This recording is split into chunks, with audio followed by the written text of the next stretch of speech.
Hare Krishna Prabhu. My business.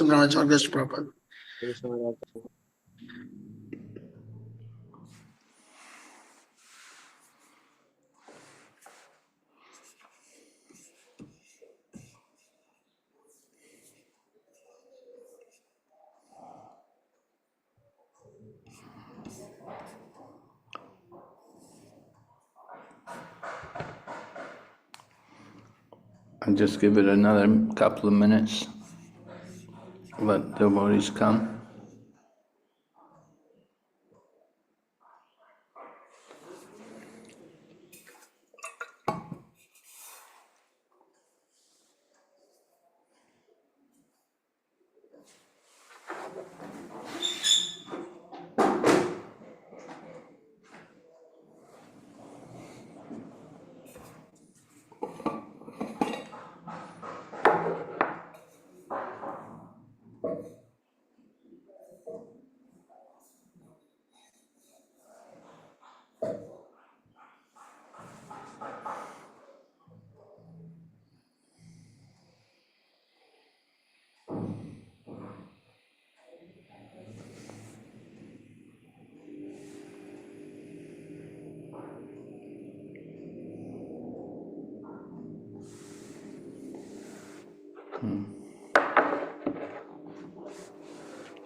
Okay, I think I can begin.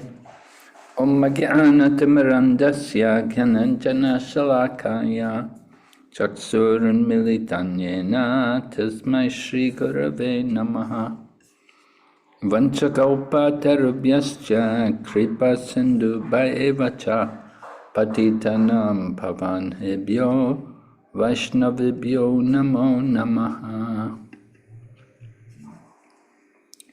Jai Shri Krishna Chaitanya Prabhu Nityananda Shri Advaita Gadadhar Shri Vasadi Gaur Bhaktavinda.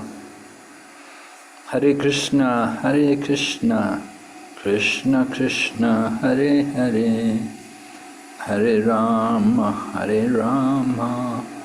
Rama Rama Hare Hare.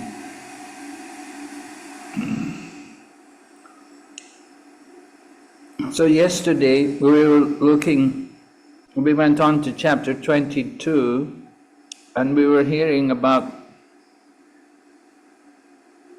Santanu.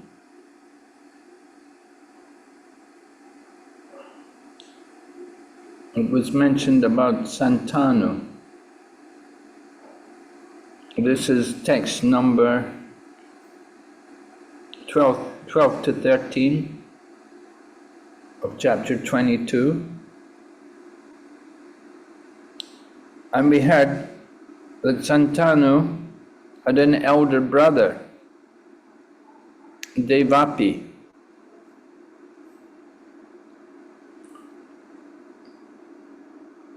But Devapi had left for the forest.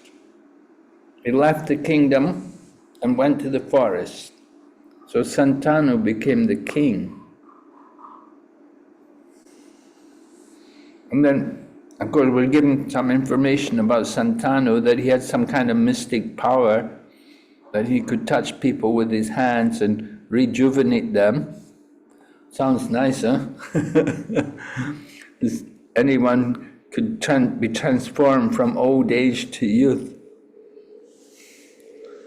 If you would like that, I don't know if I'd like that so much. Maharaj, they can become youth, but date is fixed. Date. Sorry? Date, dying is fixed from Krishna. Date ceremony is fixed for them. Even they can touch, be young, the time will come and they will certainly pass away. Death will come. Death is fixed to this, Maharaj.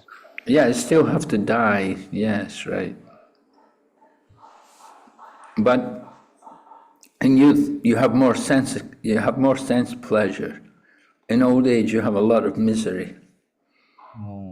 You have a lot of bodily pains and sufferings. But in youth, there's a lot of enjoyment. you have a lot of energy, you're a bit fresher. So Okay. the desires, the senses are more active. In older age, you know, your eyesight's gone, Yeah. the power of digestion's gone. You don't have the energy to run around so much. Yeah. I am So, that. Thank you. so people like the idea of youth. You know, it's certainly if you have those kind of hands, you will attract a lot of people who want to become young again, who want to enjoy the youth more. They're not satisfied to be young one time. They want to be young again and again, and to have more sense gratification. Hare Krishna Maharaj. Yes? Maharaj, the verse 14 to 15, chapter 22, I don't understand the purport. I need some clarification, Maharaj. Well, The purport says that one can enjoy serenity or perform an Agnihotra Yajna in the presence of one's elder brother, whereas one become a supper known as Parivita. Why you do Agnihotra in the presence of brother? It become a sinful mother. because the elder brother is considered senior to the younger brother, right? Because he's the elder brother. The elder brother, he's the one who becomes the king. Oh, okay. Like, so the elder brother, he is given that right, his seniority. He's the one usually who will take over the family. When the father dies, then the elder brother becomes the head of the family. Okay, okay. Understand, Baba. Thank you. So we're hearing about Maharaj Santanu, and then the next verse goes on to say, because the king was able to make everyone happy for sense gratification, primarily by the touch of his hand, his name was Shantanu. Right? Shantanu, of course, he was. I told yesterday about how he got Ganga for a wife, and they had children, and Ganga was throwing them in the Ganga, and they were actually the Vasus who'd been cursed. And Ganga, by giving birth to them and throwing them in the Ganga, she was relieving them from the curse. They could go back to the heavenly planets. But finally, Santanu stopped her when the last child became Bhishma. Santanu stopped her and he wouldn't let her throw this child in the Ganga. He thought, no, let's have a child. And when he did that, then immediately Ganga left Santanu. Anyway, there's another incident. It's a different incident which is described here in this chapter, and it's talking about that once there was no rainfall in the kingdom for 12 years, and the king consulted his learned Brahminical advisors. They said, "You are faulty for enjoying the property of your elder brother." Right? The kingdom, but actually it's meant for the elder brother. When the father dies, the elder brother would become the head of the family. But what happened was, this Devapi, he had gone to the forest. So in the absence of his older brother, Shantanu became the head of the family, and he had the property. But then there was no rain. And for 12 years they suffered with no rain. So then he consulted the Brahmanas, and they said, it's your fault because you've taken the property of your older brother. And then they told, for the elevation of your kingdom and home, you should return the kingdom to him.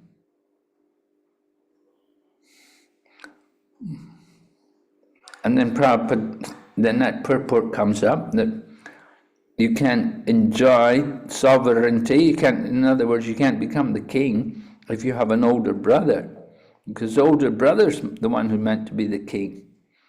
And the same etiquette applies when doing an Agnihotri Yagna. It should be the eldest brother who does it. The younger brother, then that's not proper etiquette. So then the next text goes on. When the Brahmanas said this, Maharaj Santanu went to the forest and requested his elder brother Devapi to take charge of the kingdom. For it is the duty of a king to maintain his subjects. So Maharaj Santanu, you can see what kind of person he was, that he'd gone to the forest to get the brother back. Because the Brahmanas had told him, it's your fault, the elder brother should be the king. So he went to the forest to request the brother to come back.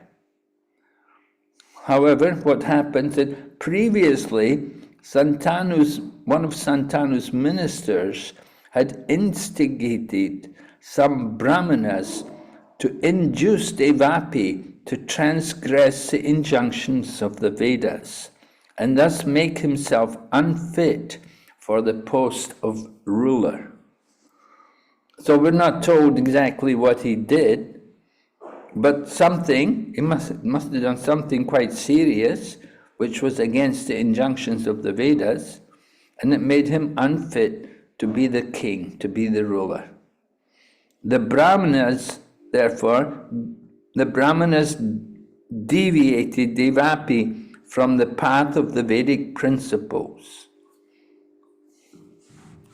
And therefore, when asked by Santanu, he did not agree to accept the post of ruler. And on the contrary, he blasphemed the Vedic principles and therefore became fallen. So under the circumstances, Santanu again became the king. And Indra, being pleased, showered rains. So, my question is, what can we understand about Santanu from this incident? What kind of person must he have been?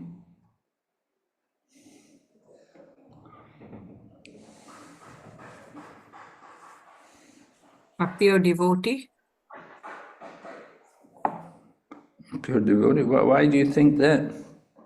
Because he touched someone young to my old person and turned him to young. Do you Some think unusual. does that make somebody a pure devotee? Some big mystic power. Mystic power, is that a qualification for a pure devotee? Not exactly, but he was quite pure. He was quite what? Pure. Quite pure. Hare Krishna Maharaj. Yes, Maharaj, Santanu Maharaj, we can say that he is a very obedient to Brahmana. Being a Kshatriya, he followed the instruction of Brahmana. The Brahmana asked him to go and invite his brother. He took a humble position. He's not attached to the post of the ruler. He was humble and he went back to ask his elder brother. Only when his elder brother refused, he came back and ruled the kingdom. So that shows the humility of Santanu Maharaj. That shows the purity of humility of Santanu Maharaj. So shows the humility of Santanu. Yes. Yes? Yeah, and I think that was some good points there, that certainly he has a high regard for the Brahminical culture. Right? Who was it who told him that it was his problem? It was the Brahmanas who told him that? Yeah, the Brahmana. Yeah, learned Brahmana advisors. So, in the beginning, he has that in humility that he's willing to go and inquire from the Brahmana advisors. That is the kind of cooperation which is necessary in the Varnashram system. The Kshatriya kings, they should not act independently, but they should be guided by the Brahminical advisors, by the learned Brahmanas.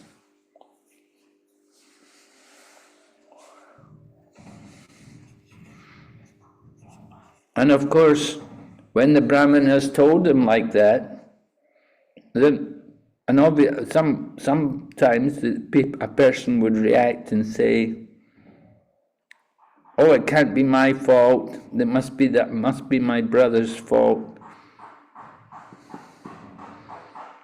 They told him, "You are faulty," and he was willing to accept the blame.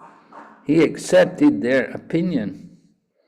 And so he goes into the forest to look for his older brother and request him to come back and take over the kingdom.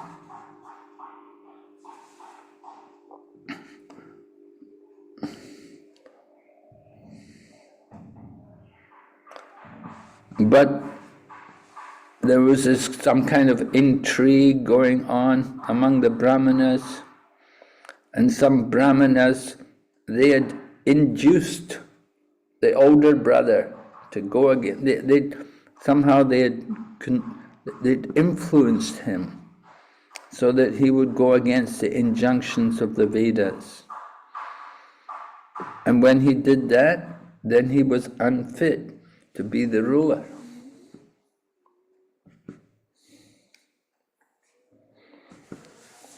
And even when Santanu asked him to come back, he did not agree. But what's surprising is he blasphemed the Vedic principles, and therefore he became fallen. So what about Maharaj Santanu? Had he done anything against the Vedic injunctions?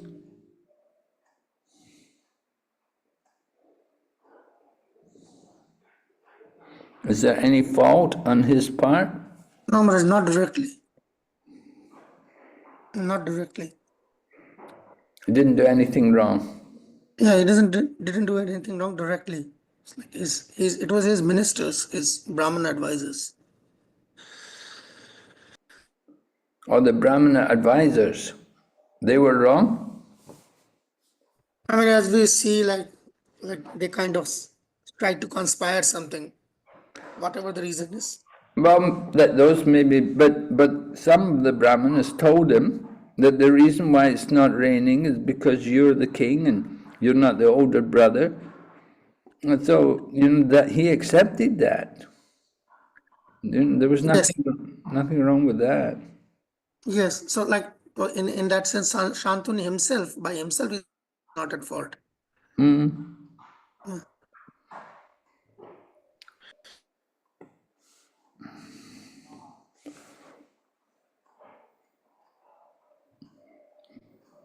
So he gave up the kingdom, and then he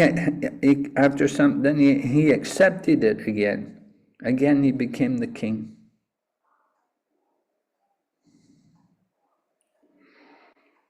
And when he became the king again, then Indra showered rains.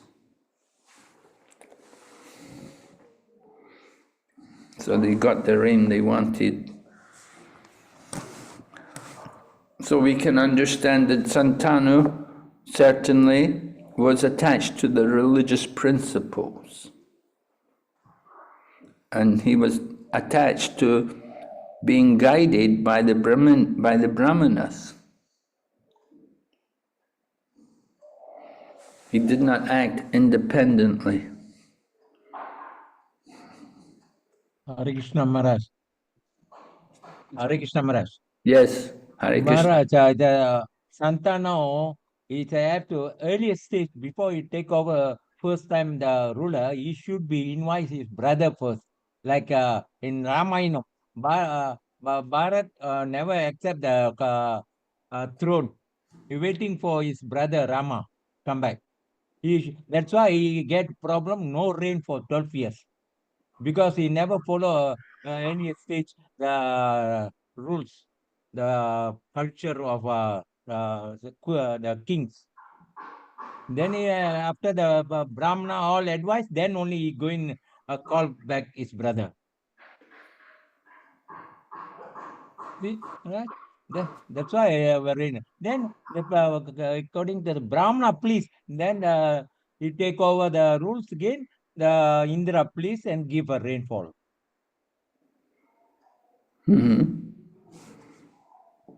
So he's cooperating with the demigods.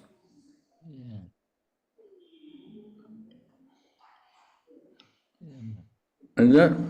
He got the rain. He got Indra to give the rain. Why did Indra give the rain? Why was he pleased?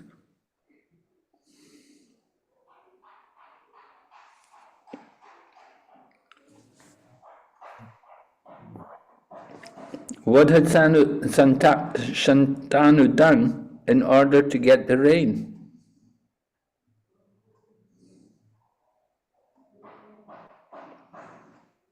He went to the forest to call his brother. But his brother left on his own. Yes, but I'm just trying to understand the connection, how he got the rain. Why did Indra shower rain?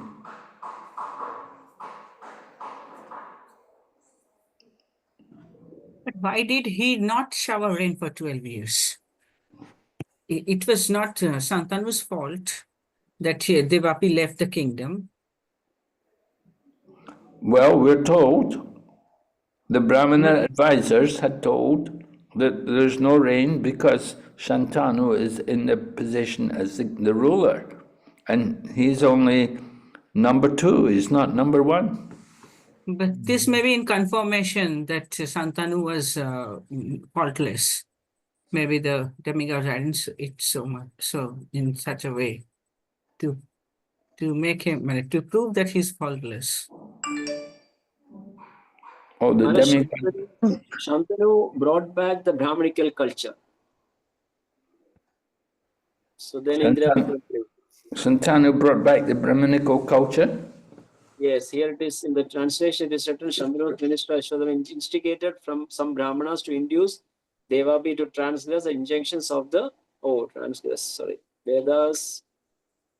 The Brahmanas deviated Devapi from the path of the Vedic principles, and therefore, when asked Shantanu, he did not agree to accept the post of the ruler.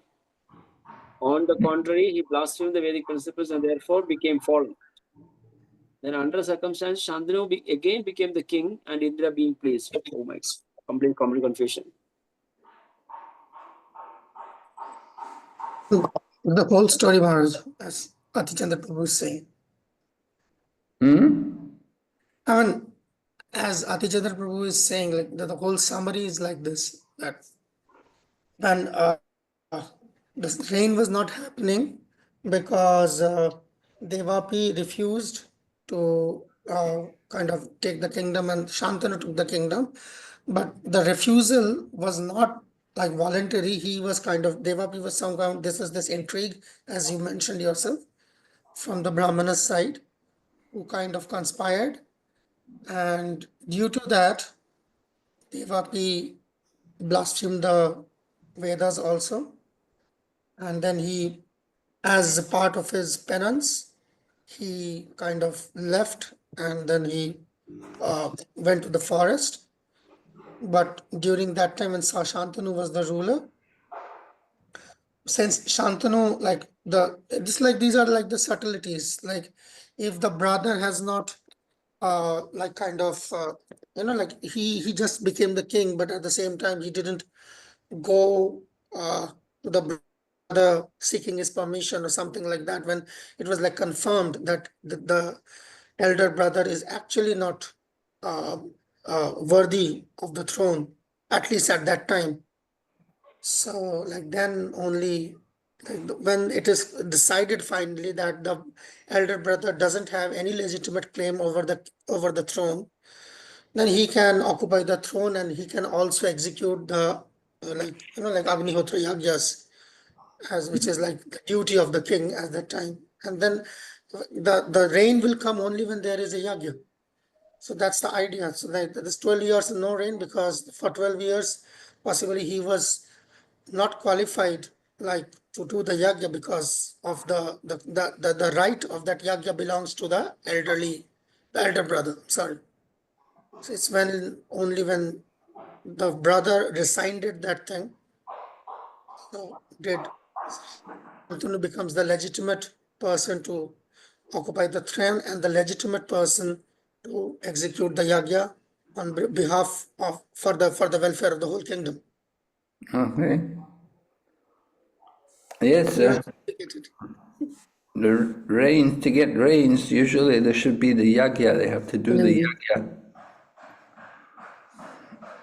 So, anyway, Shantanu again became the king, and Indra, being pleased, he showered rains. We're not told about the yagya, but I think that's in between the lines, right? Yes, that's what I'm saying. Like a little complicated, like those are like the intricacies. So we're hearing about these different kings who come in the dynasty of the moon god. And here now it says, after the dynasty of the moon god comes to an end, in this age of Kali, Devapi, in the beginning of the next Satya Yuga, will establish the Soma dynasty in this world. And then we hear about the brothers, Balika, and then from Santanu, through the womb of his wife, Santanu's wife named Ganga, came Bhishma, the exalted, self-realized devotee and learned scholar. So the grandfather Bhishma, he's a Kshatriya, but he's self-realized devotee, he's a learned scholar. He could be a Brahmana. The qualities are there, but actually he's Kshatriya. He's a great warrior. And we're told about the different relationships. So Santanu was married first to Ganga, and then second wife was Satyavati. Satyavati was the daughter of a fisherman.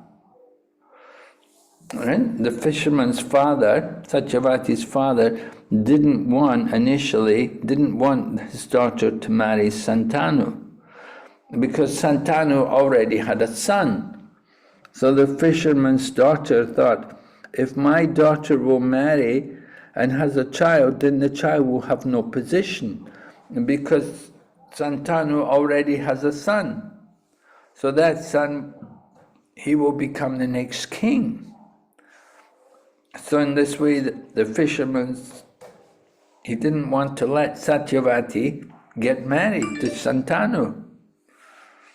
But then Bhishma came along, and Bhishma got involved, and he could understand something of the mood of his father, that something is wrong with Maharaj Santanu. And then he found out that Santanu wanted to marry Satyavati, and Satyavati's father was opposing, because Santanu already had a son. See, you don't have a son, it's a problem. And when you have a son, it's another problem. You can't get away from it. Everything's problems. If there's no son, it's a big problem. And when the son comes, and it's a problem. Santanu has a son, it's a problem. So the problem is that his son would become the king. So the fisherman didn't want Satyavati married and have children who would have no position. So at that time, Bhishma vowed that he would stay brahmachari. Right? What was Bhishma's name before? Devabrata. Devabrata, right. Devabrata. So when he took the vow that he would never marry, then he got the name Bhishma. The other different forms of the Lord, the incarnation, they all went on to get married and so on, but Bhishma never married. And of course, to keep his brahmachari life, he had to fight with Parashurama. And that was another problem. You get married, it's a problem. You don't get married, it's another problem. Bhishma had to fight. You cannot escape problems, material world. Whatever you do, there's going to be problems. You have Hare to... Krishna. Hare Krishna, Yes? Maharaj. Yes? Maharaji Parasuram fought with Bhishma. So actually Bhishma defeated Parasuram, or Parasuram he compromised and then Bhishma win? Because Parasuram was the incarnation of the Lord. How come he can be defeated? Well, Parasuram, as we said, Parasuram was supposed to tell Bhishma to marry the girl, and Bhishma didn't want to do it. So then Parashurama got angry. He said, I'm your guru, you should do what I say. But Bhishma said, I vowed, I'm brahmachari. So then Parashurama said, then you have to fight. So they had a fight, the two of them. And no one could win. It was a draw. Oh, okay. But here it's mentioned Bhishma defeated Parasuram. Well, in the sense that Parasuram wanted to defeat him, but Parasuram couldn't defeat him. Oh, okay. And you could say it's like a draw. Nobody died anyway. They didn't kill, one didn't kill the other. Okay, Maharaj. But Parasurama could not defeat Bhishma. And so Bhishma kept his vow of brahmacharya. And Parasurama, it says, the text says, Parasurama was happy to see that Bhishma could fight so nicely. Because Parasurama was his guru. He had been teaching him military arts, fighting. And so he thought he fought very nicely. He was pleased with him. Even though he disobeyed the order. All right, so then we hear Chitrangada, of whom Vichitravirya was the younger brother, was killed by a Gandharva, who was also named Chitrangada. So Chitrangada, who was a Gandharva, killed Chitrangada, who was an earthly king.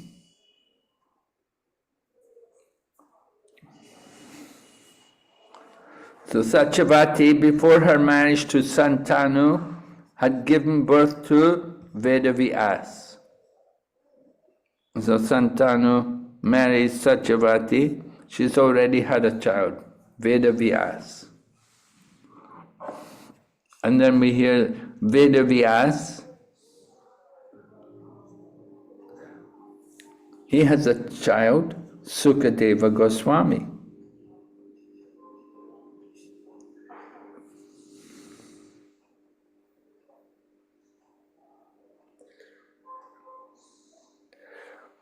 And we're told that Srila Vyasadeva taught the Bhagavatam to Sukadeva Goswami because he was free from all material desires. Right? That's the Atmarama sloka. Atmaramascha munayo nirgranta apirukrame kurvanti ahaitakim bhaktim itam bhuttakano harihi. The transcendentalists, they're all attracted to hear the glories of the Supreme Lord. Although they have no material desires, still they're attracted to hear the glories of the personality of Godhead. And this is true for Sukadeva Goswami.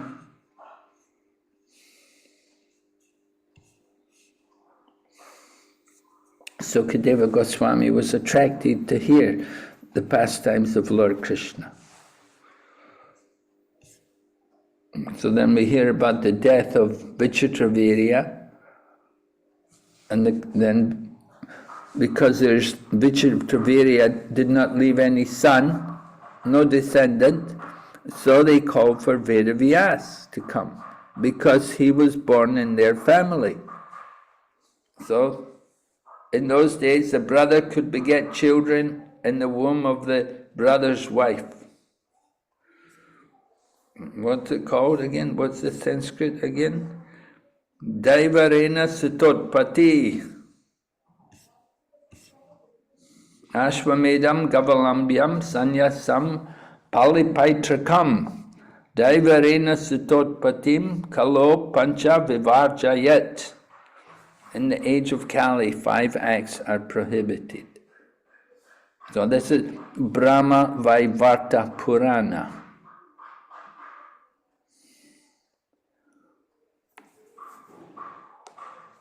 Now, sometimes people challenge that how you can have sannyas in the Kali Yuga. So we say, one possible argument is that the Brahma Vaivarta Purana, that there are 18 Puranas. 6 Puranas for the mode of goodness, and 6 for the mode of passion, and 6 for the mode of ignorance. So the Brahma Vaivarta Purana is not from the mode of goodness. But if you want to take sannyas, you should be in the mode of goodness. You should be in the mode of pure goodness. You shouldn't be in the mode of passion and ignorance. That will not be very good sannyasi, if somebody's in the mode of passion and ignorance. So when it says no sannyas, it's no sannyas for people who read Brahma Vaivarta Purana, because those people, they're very rajasic or tamasic, so they're not meant for sannyas. People who are meant for sannyas, they should be in the mode of goodness, they should be sattvic. They must be brahmanas. That's a necessity for any sannyasi. First they have to be brahmanas, then they can go on become sannyasis.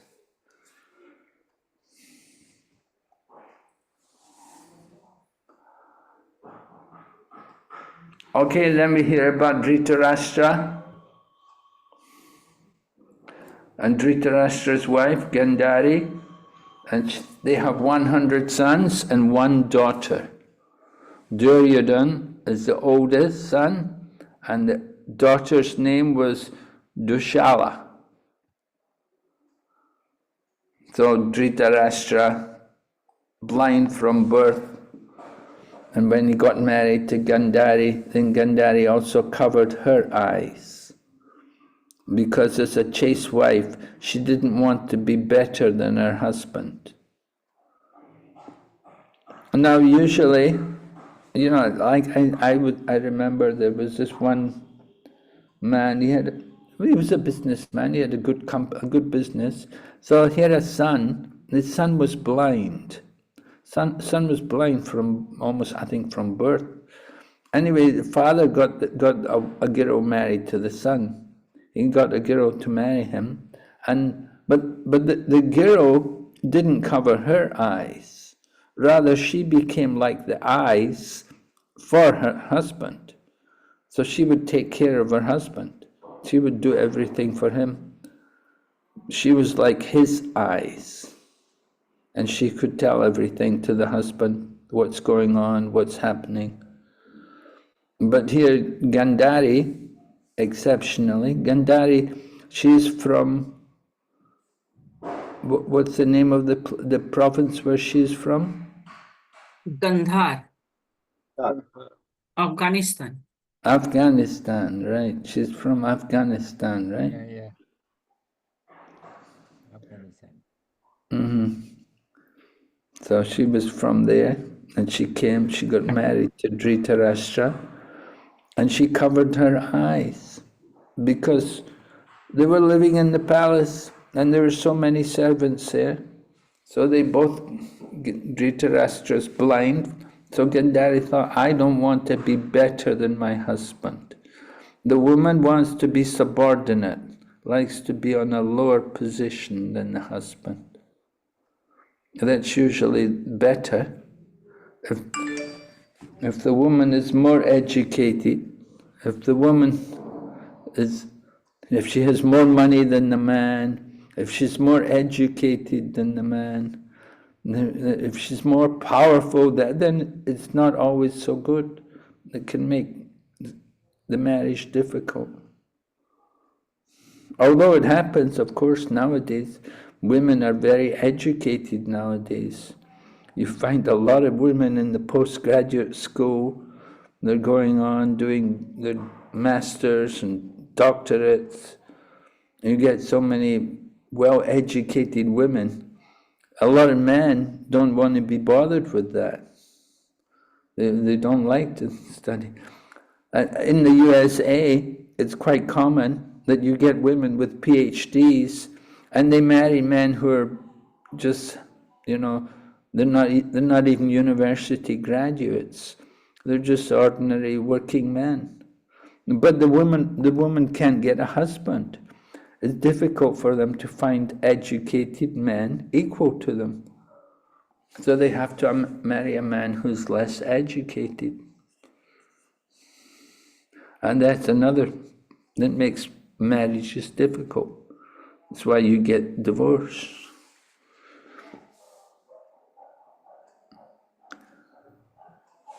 Anyway, Dhritarashtra and Gandhari, they were able somehow, by the grace of Vyas, they had 100 sons.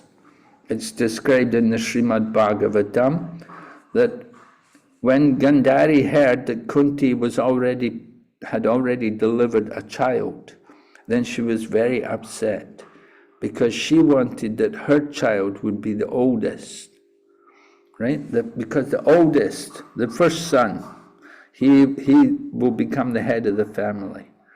So Gandhari wanted that her child would be the first son, would be the oldest. But while she was still pregnant, she heard Kunti had already delivered Maharaj Yudhisthira. And so she's very upset, and she beat her own womb with her fists, and she gave birth to a lump of flesh. And it said that lump of flesh was taken by Srila Vyasadeva, and he divided it into 100 pieces. And each of the 100 pieces, they became a living entity. And that's how Gandhari gave birth to 100 sons.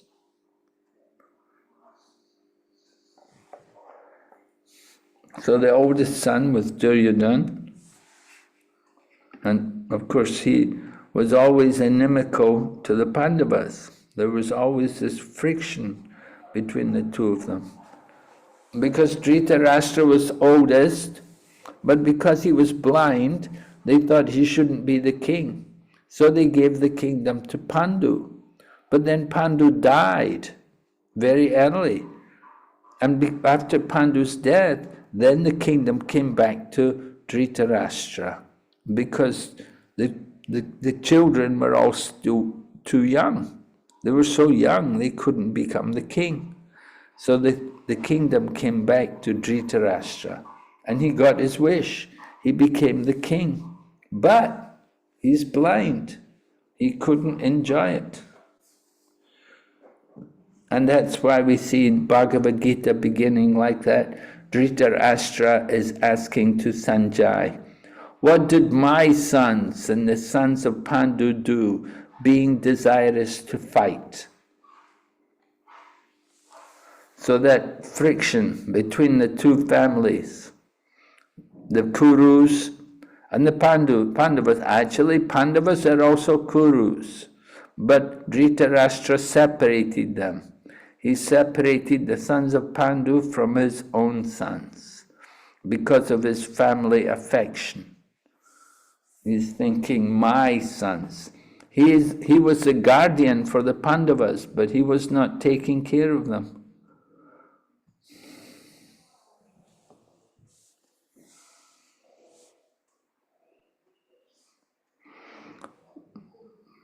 So Pandu, he had been cursed, and somehow, well, he'd been cursed by a sage. He said the sage told him that if you ever try to have a conjugal relationship with your wife, you will die. Because what happened, Pandu had gone hunting, and there were 2 deers, and somehow Pandu shot at the deer at the time when the deers were actually mating. So those deers were not ordinary deers, but they were actually 2 ascetics. They were 2 ascetics who had come to live in the forest, and they took the form as deers so that they could enjoy some conjugal relationship. But when they were in the form of deers, they were shot by Pandu. So then, after they were shot, then they came back to their form as ascetics, and they cursed Pandu that if you ever try to enjoy with your wife, you will also die. So that was why Pandu had retired to the mountains, and he wanted to go away from the world. But it happened somehow he got attracted to Madri, and he tried to have some union with Madri, and so he died.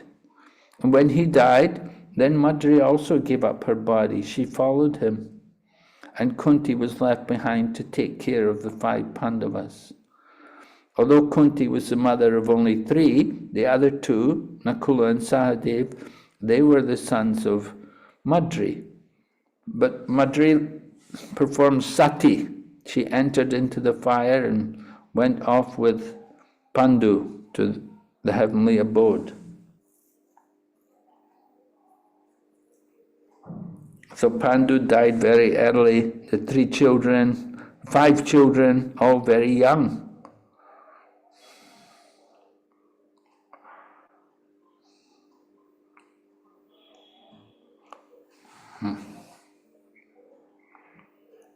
So Yudhisthira had been conceived, all the 5 Pandavas were conceived by demigods, and Kunti is bringing them up.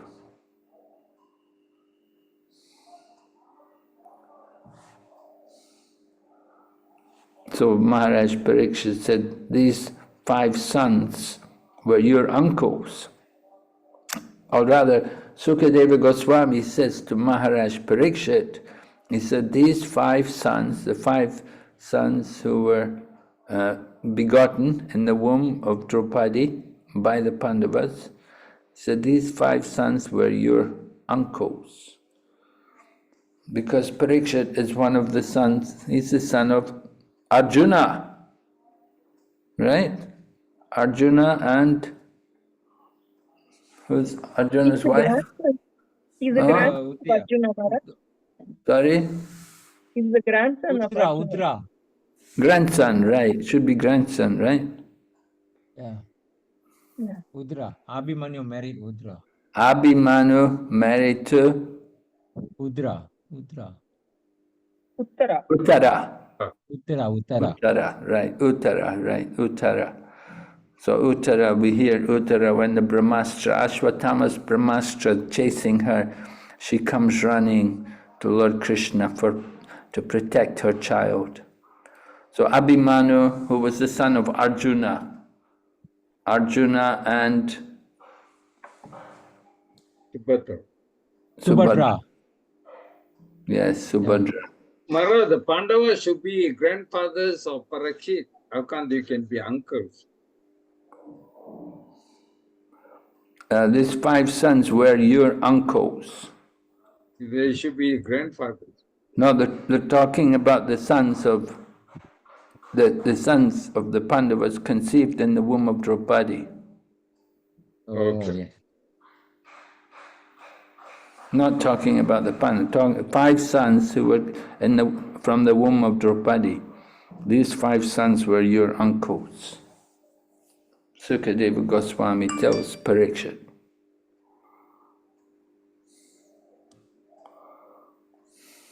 All right? So then there were many sons. The Pandavas they had many different sons.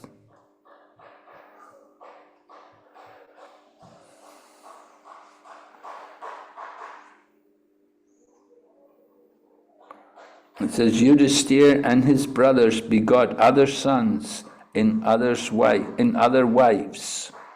Yudhisthira begot a son named Devaka through the womb of Puravi. Bhimasen begot a son named Gatotkacha through his wife Hidimba, and a son named Sarvagata through his wife Kauli.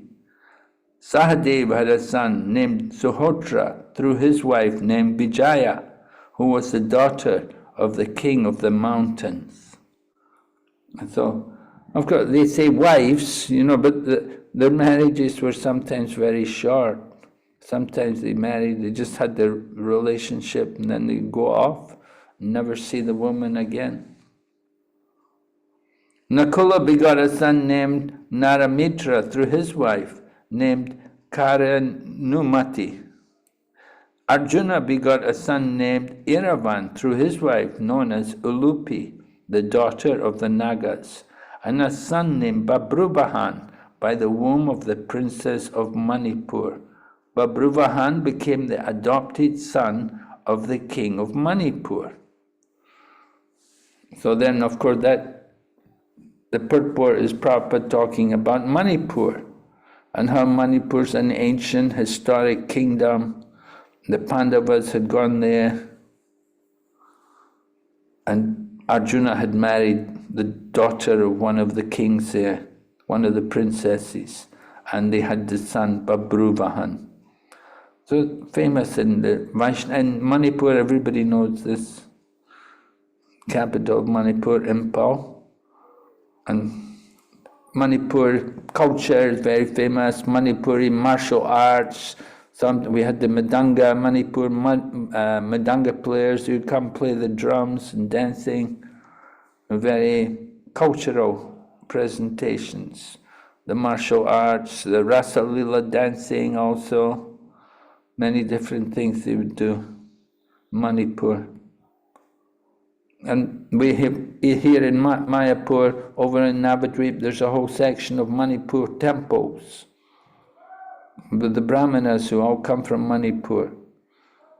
And also in Vrindavan, also they have like that. Because these temples were actually constructed by the king of Manipur. And he actually gave one temple in Navadvip, he gave it to Bhakti Swarup Damodar Maharaj, and he gave him also one temple in Vrindavan. So they were given to Bhakti Swarup Damodar Maharaj, taken care by his disciples.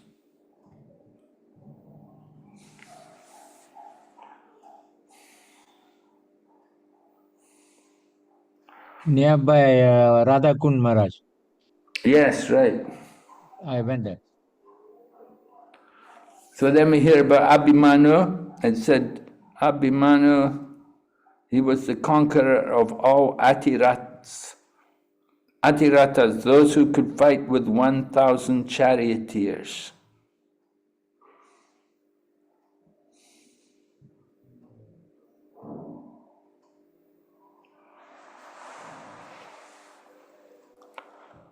So Sukadeva Goswami tells Maharaj Parikshit, you were born from the womb of Uttara, the daughter of Viradraja.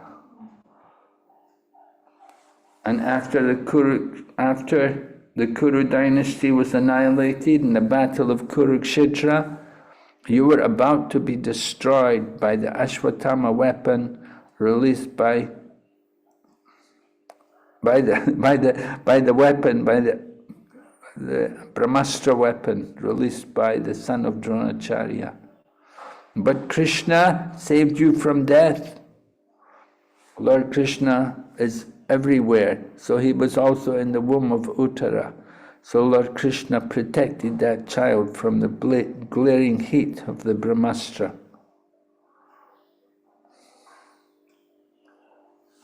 And then we're told Maharaj Parikshit has 4 sons, Janmanjaya, Shrutasena, Bhimasena, Ugrasena. They're very powerful. Janmanjaya is the eldest. And then he said, after your death by the Taksha snake, it's a bird snake, or a snake bird. Maharaj Parikshit was bitten by the snake bird. And when he was bitten by the snake bird, then his body burst into flames. So it said, after Maharaj Parikshit leaves this world, then the oldest son, Janmanjaya, will be very angry, and he will want to perform a sacrifice to kill all the snakes in the world. So, of course, he's advised not to do that, and gets discouraged. They tell him, no, this is not proper. So we see that kind of thing. Dhruva Maharaj wanted to kill all the yakshas. After Dhruva Maharaj's brother was killed by one yaksha, and then Dhruva Maharaj made war with all the yakshas. He was trying to kill all the yakshas. Any other examples like that? They want to do something, they get discouraged, no, don't do it. It's not right, like Janmanjaya got told not to do it, it's not right. Hare Krishna Maharaj, Prithu Maharaj Was what? Yes, go ahead.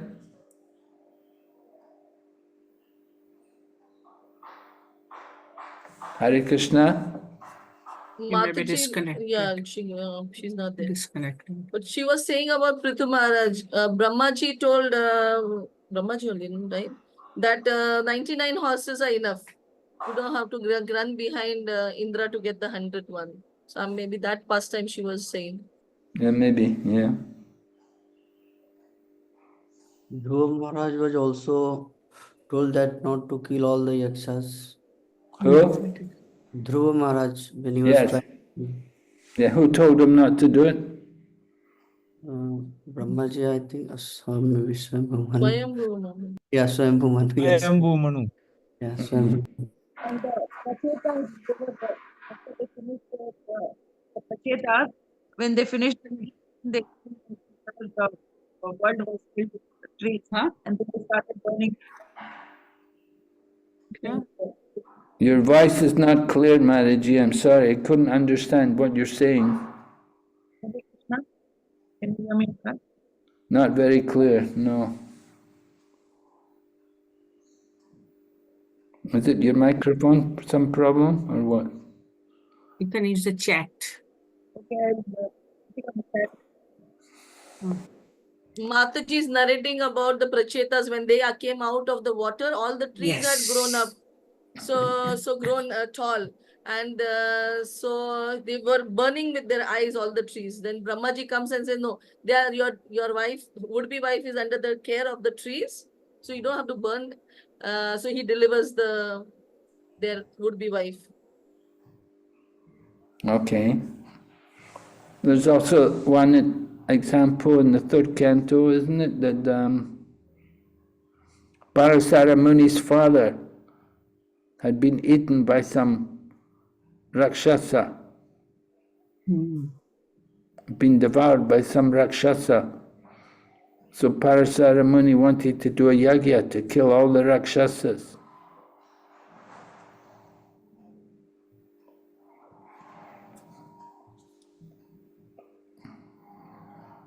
Yeah? But Pulastya, who was it? Oh, Vashishta came and told him that this is not good. You have to show Brahminical forgiveness. Quality of the Brahmana is forgiveness. And somebody does something wrong to you, you have to forgive them. Turn the other cheek. In the Bible, the Christian Bible, they talk about turning the other cheek. And then tolerant, right? Be as tolerant as a tree. So even somebody does something bad to you, you have to tolerate it. And so Vashishta told Parashara Muni, you have to have the quality of forgiveness. And so he said, all right, okay, I'll stop. I won't. And when he gave up the yagya, then Pulastya was so impressed in his quality of forgiveness, he blessed him that he would be a great preacher in the future. because he had shown the Brahminical quality of forgiveness.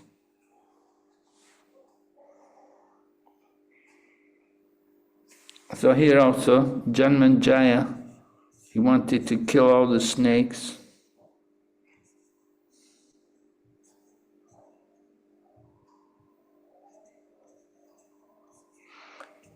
He's also described here, Janmanjaya will perform Ashwamedha Yagyas.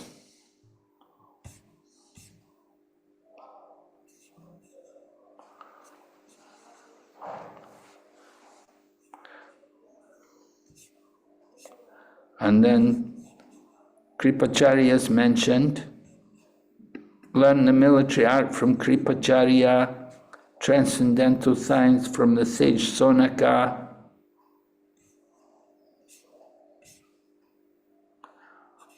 Hastinapur will be inundated by the river Nemichakra.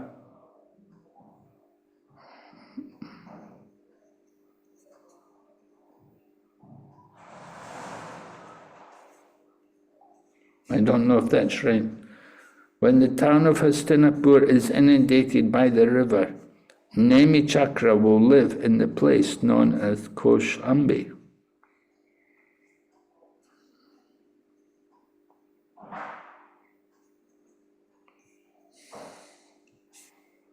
So it's not very clear.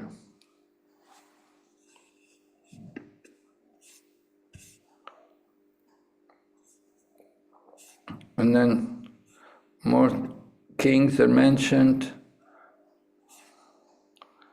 many different kings. Dandipani, the son of Mahinara, will be Dandipani, and his son will be Nimi.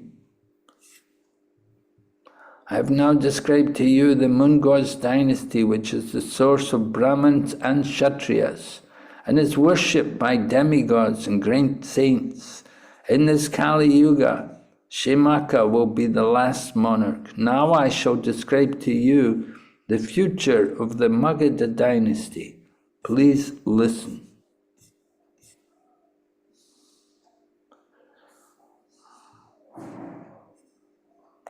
So we hear Jarasandha has a son, and they have a whole line of kings.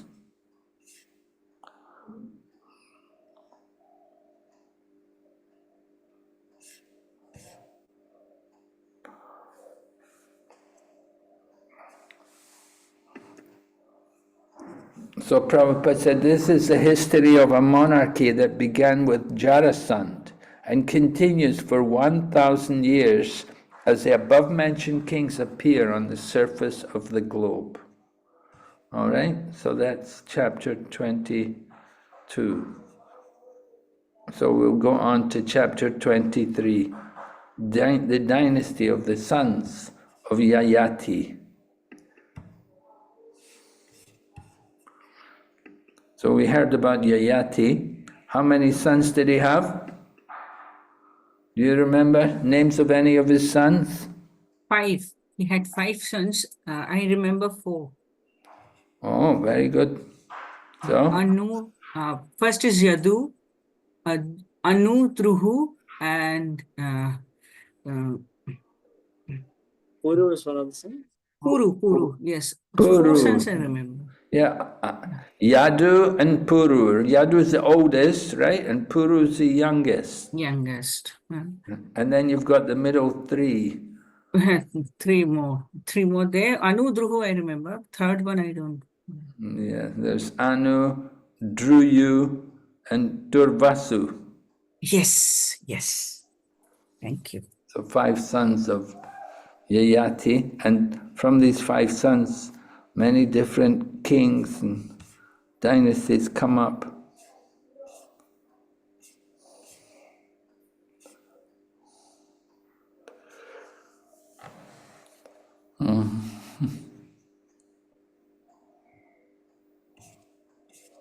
So, yeah, the names of different sons are mentioned here, the beginning of the chapter.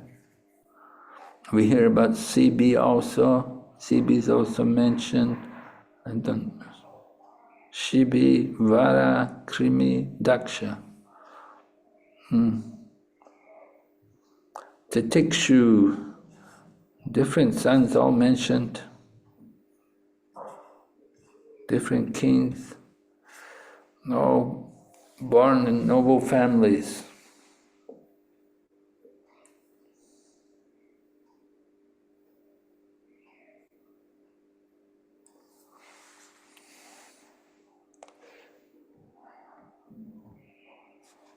And then we hear this text number 7 to 10, we hear about Rishi Shringa, a famous figure mentioned in the Ramayana, right? Who knows the story about Rishi Shringa? I'm sure you know. Rishi, Yeah, he was Rishi, what happened? Shanta. He was a celibate. What happened to him? He was following the celibacy according to his father's instruction, and he was being attracted by Shanta, Shanta, no, Dasharatha's Dasharatha's son, Dasharatha's daughter. Ramaharsha was taken, and there was no rain in Ramaharshan's Ramaharshan, King Ramaharshan's country. There was no rain. Romapada, sorry, Romapada. Yeah. Yeah, So then Romapada. yeah. So then Shanta, who was his adopted daughter, she was sent to attract Rishi Shringa. The same, no? Prostitutes actually were prostitutes were sent. Prostitutes were sent. Shanta didn't go. And later he married Shanta. Yes, okay, yeah. And I feel he was born of the deers. The sage had released his semen in the she deer, and that's why he had Shinga, horns like a deer. So Rishi Shringa. That's how he got the name. His father was keeping him in the forest as a young boy, and he'd never seen any women before. Yeah. Right? He was living in the forest with his father, and there was no women around. The father didn't want him to see any women. So he was living in the forest, and so they wanted somebody to perform this yajna, and they wanted somebody who was very powerful. And they were told that this boy, Rishi Shringa, he's in the forest, and he's never seen a woman before. He never comes into the city. He's never ever seen a woman. They thought, if you can lure him to the palace, then he can do the yajna. Because his father was a great yogi, a great sage. So they sent some prostitutes, very attractive young women. They sent them into the forest where Rishi Shringa was. And Rishi Shringa, he's a young man, young innocent man, never seen a woman before, and he sees these women, he doesn't know what is a woman even. But he sees, they've got these beautiful features, their physical forms were so attractive, and he became completely bewildered. He became so attached to them that, oh, they're my new friends. They're so wonderful. They're so wonderful. I have these wonderful friends. He wasn't aware that they were women or anything. He just thought, they're my friends. And they were able to dance and play music, and they embraced and worshipped him. So Rishi Shringa became attached to them, and they brought him back to the city, and then he did the yajna. And of course he gets married. He married this daughter of Romapada, and he brought the rain. There had been no rain. And he also did a Putra Yajna for Maharaj Dasarath. Maharaj Dasarath had no issue. So he did the yajna, and then Maharaj Dasarath had sons. Yeah, he had a daughter. He had a daughter. Shanta, but Ishu is a son. I don't know why is it written. He had no Yeah, issue. Shanta was daughter of Dasharatha, but she was adopted by Ramapada. Yes, mentioned here. It said she was the daughter. His friend Maharaj Dasarath gave him his own daughter named Shanta. So he gave his daughter to Romapada. Maharaj Dasarath gave his daughter to Romapada.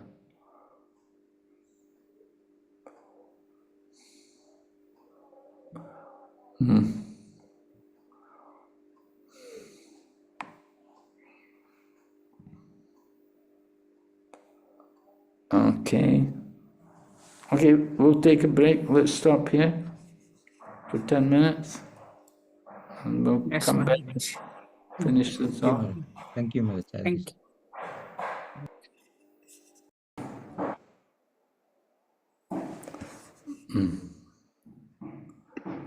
Yeah, welcome back. So, let's see, where are we? We're up to text number 12 here on this chapter number 23. Different kings are mentioned and their sons. Jayadratha, notorious Jayadratha is mentioned. And then we hear about Kunti, how she delivered a baby before her marriage.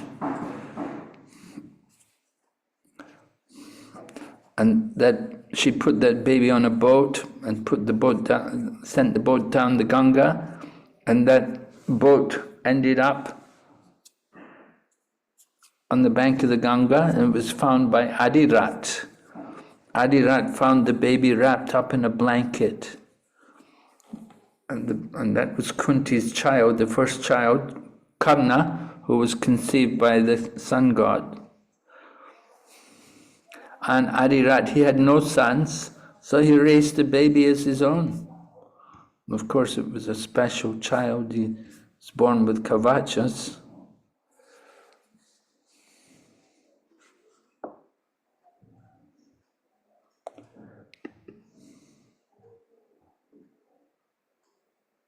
And then Karna had a son, Vrishasena.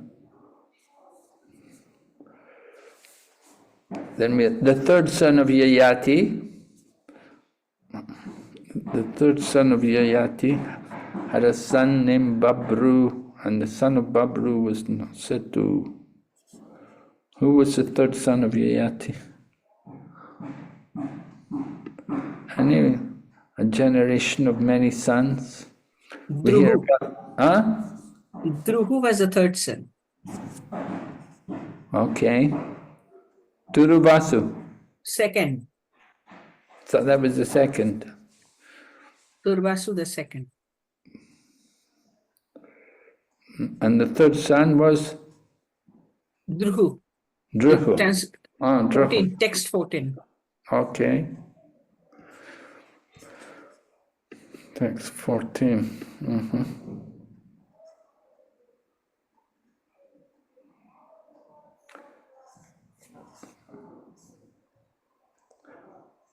Then we hear about Durmada had a son named Pracheta, and Pracheta has 100 sons. The Prachetas, of course, their history is well documented in the Srimad Bhagavatam.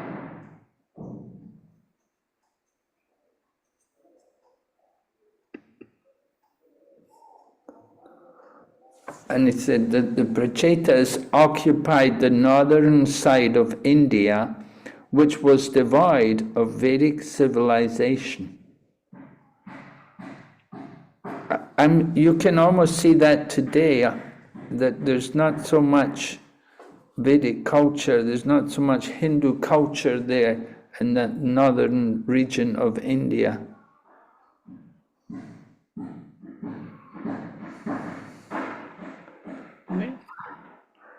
When you go up into the northern regions, we don't find so much, we don't find... Kashmir. Kashmir, you mean? Yeah, well, Kashmir, no, Kashmir, there's some places there, but other regions like, Afghanistan. Pakistan, Afghanistan, yeah, all those areas where. Then I once heard this Turbasu, he was the king of Turkey. oh, really? No, that was Turushka. Turuska. Not one of Yayati's sons. Yeah, so similar names, but not like Turushka. From there, that is the word, the ancient word for the Turkey. Turks is coming. Yeah, Who was Turaska? one of these, like there is there in Bhagavatam. You have to find the name. Okay, find it. Anyway, the Prachetas, they occupied northern side of India, but there was no Vedic culture there. They became the kings there. So the Prachetas, they had received some transcendental knowledge, right? So when they went there, were they able to establish the Vedic culture?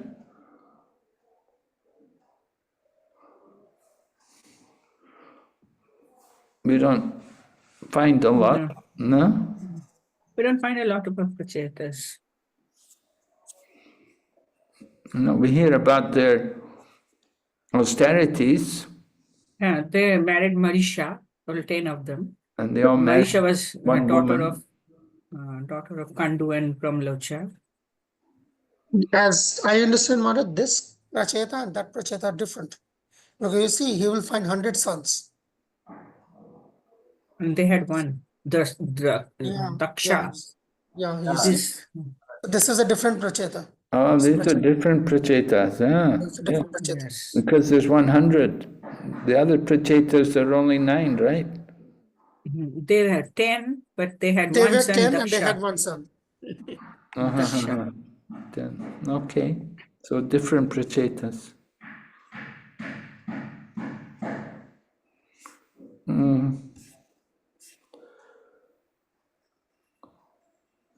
And he adopted a son of the Puru dynasty, Maharaj Dusmanta, as his own.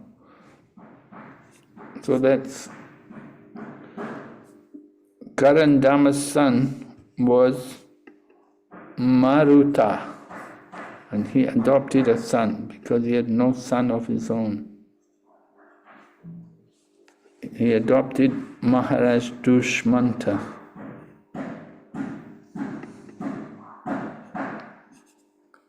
Then text number 19 describes about the glory of the Yadu dynasty. Sukadeva Goswami says, "O Maharaj Parikshit, let me now describe the dynasty of Yadu, the eldest son of Maharaj Yayati. This description is supremely pious, and it vanquishes the reactions of sinful activities in human society. Simply by hearing this description, one is freed from all sinful reactions." This is the power of hearing. What exactly are we hearing? We're going to hear about the Yadu dynasty, which of course is connected with Lord Sri Krishna. And that's the next chapter. The next chapter will describe about the appearance of Lord Sri Krishna. So this description about the Yadu dynasty, it vanquishes sinful activities in human society, vanquishes the reactions of sinful activities in human society. That's something very powerful. We need something like that to help to save the face of the world. Just think, the more we can propagate the glories of the Yadu dynasty, how people can be saved from the reactions of their sinful activities. Very powerful, very purifying. And simply by hearing, one is freed from all sinful reactions. Of course, we have to hear with quality, right? There's quality in here. It's not just physical presence, but we have to give proper reception to this kind of knowledge. How does it work? How does it manage to have such an effect that it will destroy sinful reactions? Maybe you could explain to us, Bimal Prasad Prabhu.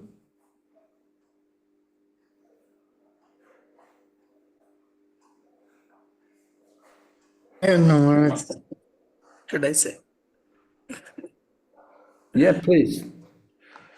How does it actually come about that people become freed from sinful reactions simply by hearing? Like what we only experience, or what we little bit we have read, or we little bit I have experienced. Basically, it all starts from hearing, Maharaj. And I think the idea, the word hearing means the two things. What one is like when you are using the ear, and the another thing when you are using the well.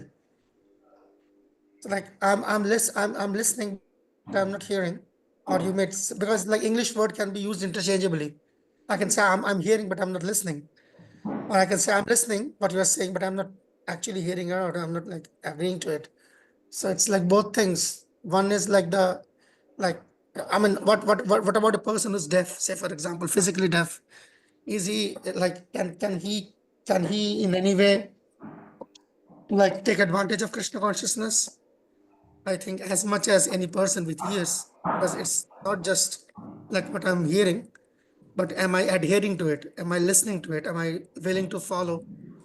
So the whole thing is like that. Like one, I'm like it's going into my ears, and then it's also going to my heart, going to my head, and like it's encouraging me to follow the path of the previous acharyas. That's what hearing is all about, as I understand it to be.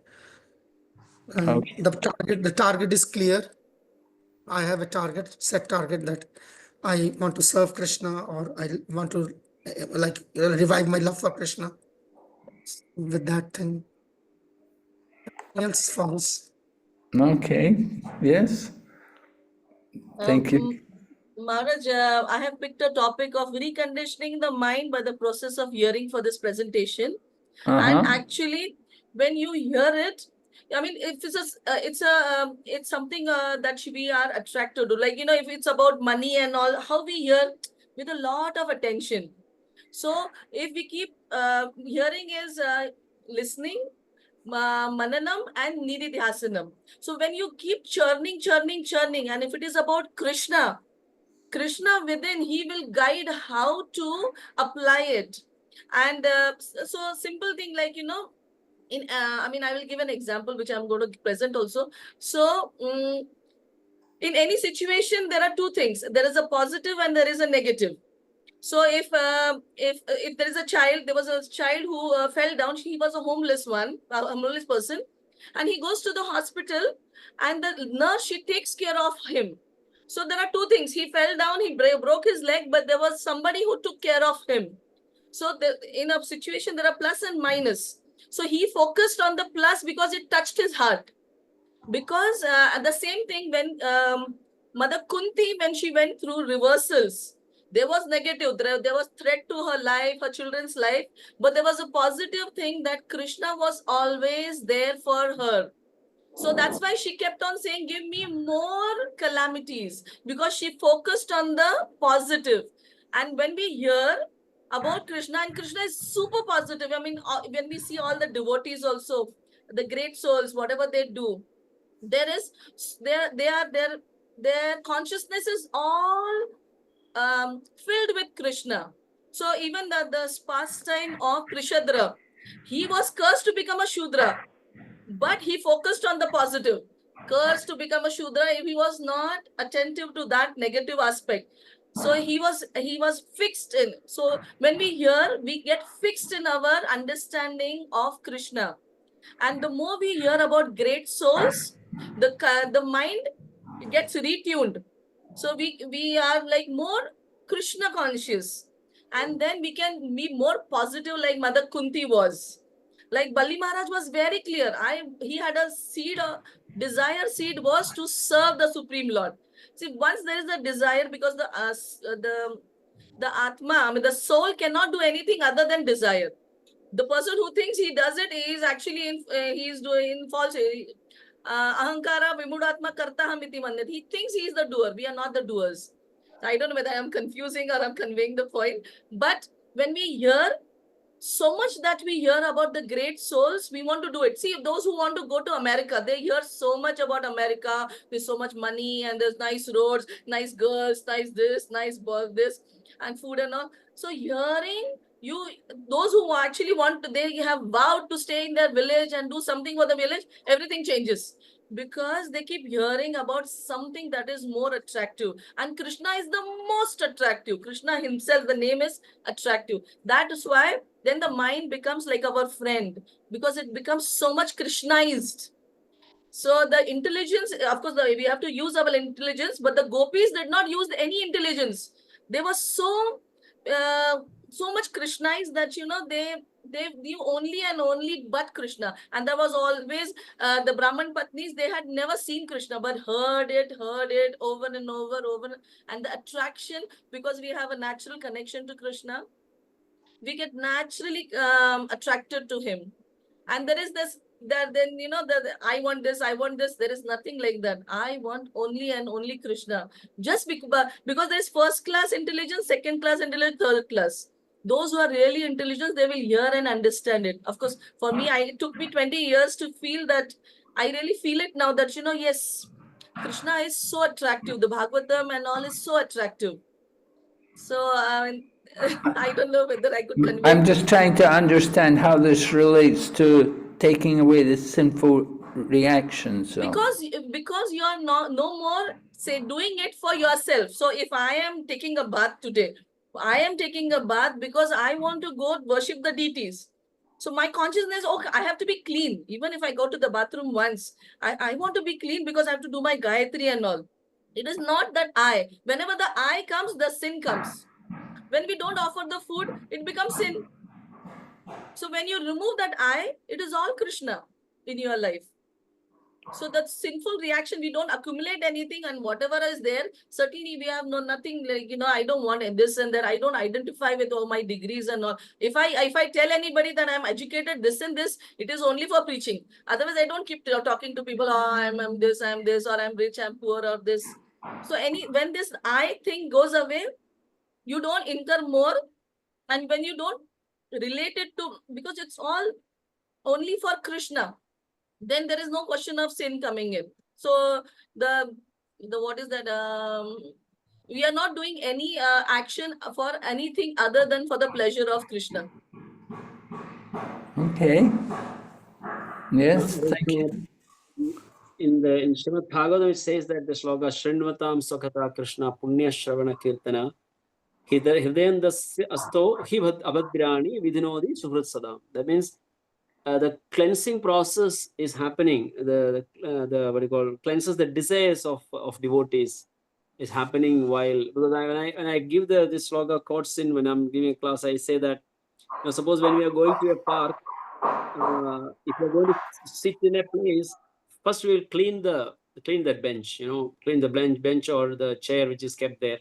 Similarly, when you are hearing through the ears, Krishna himself enters in through our ears. When he goes into the heart, when he sees the heart is very dirty, then he cleans himself, because he has to sit there. There's a place where he wants to sit. So then he cleanses the heart with our desires. So then thereby all our the material desires are gone. Then of course, Kamesha, Krodhesha, Rajoguna, Samadhava, the entire things are getting cleansed.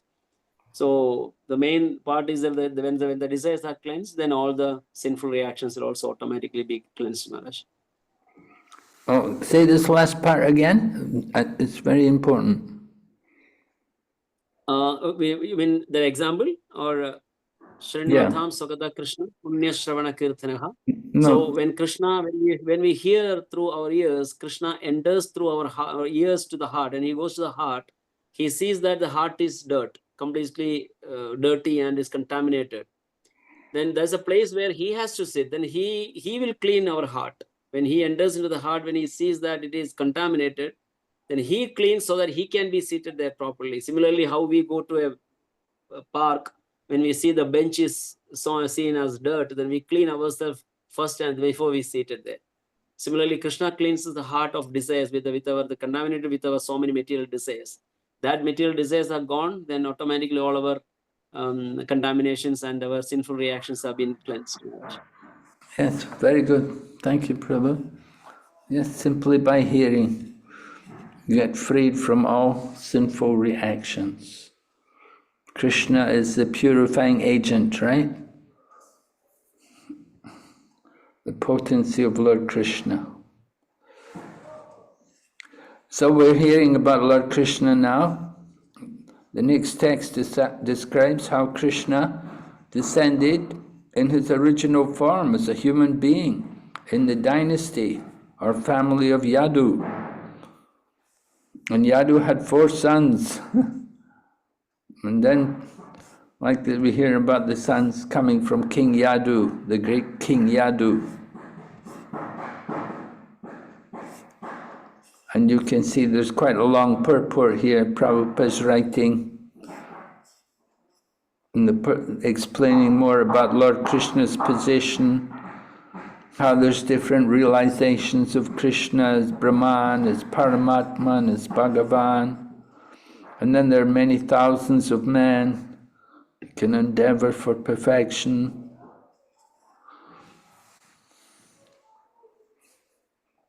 And so then Prabhupada talks also that the actual supreme form of Lord Krishna is Dvibhuja Shamsundar. It's not, the Virata Rupa is the original form, but the Virata Rupa comes from this Dvibhuja Shamsundar.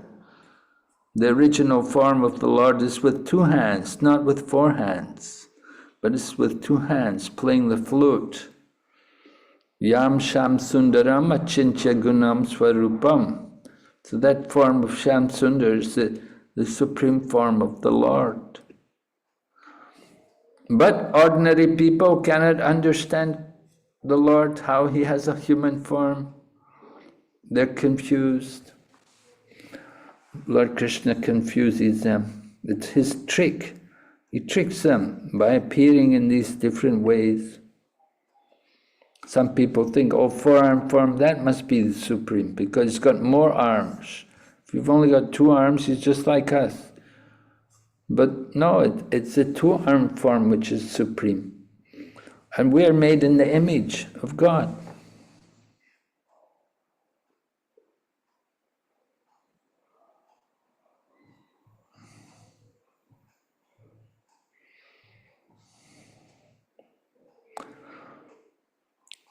So then we hear more about different kings, Kunti's father, and Kritavirya. Oh, then we hear again about Kartavirya Arjun. Of course, we'd heard about Kartavirya Arjun earlier. So Kartavirya Arjun is also sometimes called as, here is that the son of Kartavirya was Arjuna. He, Kartavirya Arjun, meaning the son of Kartavirya. So, Kartavirya, mentioned in the previous verse, Danaka was the father of Kartavirya and also of Kritangni, Kritavarma, and Kritoja. So then we hear about Kartavirya Arjun, that he became the emperor of the entire world, consisting of 7 islands. And he got mystic power from Dattatreya. Yeah, we heard that. And he obtained mystic perfections, Asta-siddhis. No other king in this world could equal Kartavirya Arjun in sacrifices, charity, austerity, mystic power, education, strength, or mercy. He was a very powerful king, and he ruled the world for 85,000 years.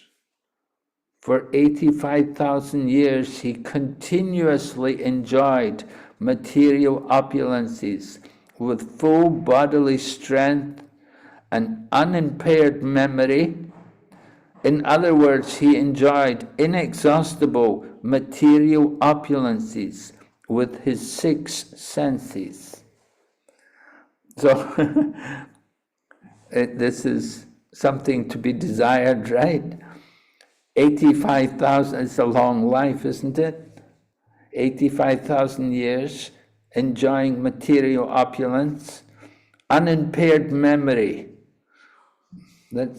We often make excuses, oh, my old age, my memory is poor, I can't remember slokas anymore. But anyway, Kartavirya Arjuna had unimpaired memory, full bodily strength, and all kinds of opulence. So he had 1,000 sons, and of the 1,000 sons, only 5 remained alive after the fight with Parasuram. Right?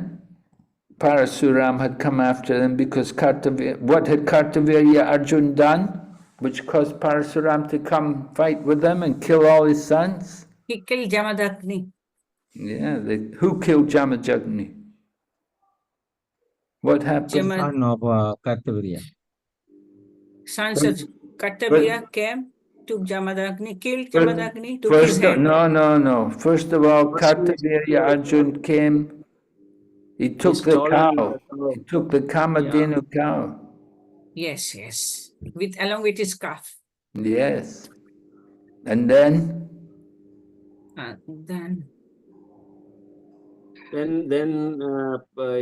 He was killed, then as a revenge for that, Kartikeya Arjuna's sons comes and kills Jamadagni. Parasurama went after him to get the cow back, and he fought with Kartavirya Arjuna and killed him. Took away at that time, remember the father of Parasurama, who was the father of Parasurama? Jamadagni, right? So Jamadagni, what did he tell Parasuram he had to do? Sins, atonement. Yeah. And what was the atonement? He went to Kurukshetra, Brahmakunda somewhere to take bath. Go to the holy places. Go and visit the holy, for how long? 1 year. Yeah, for 1 year. Yes. Go and visit the holy. He said, you've done offense because you've killed a Brahmana. So you have to go and atone for this. Was he a Brahmana? Maharaj, just one clarification. If No, he was a king.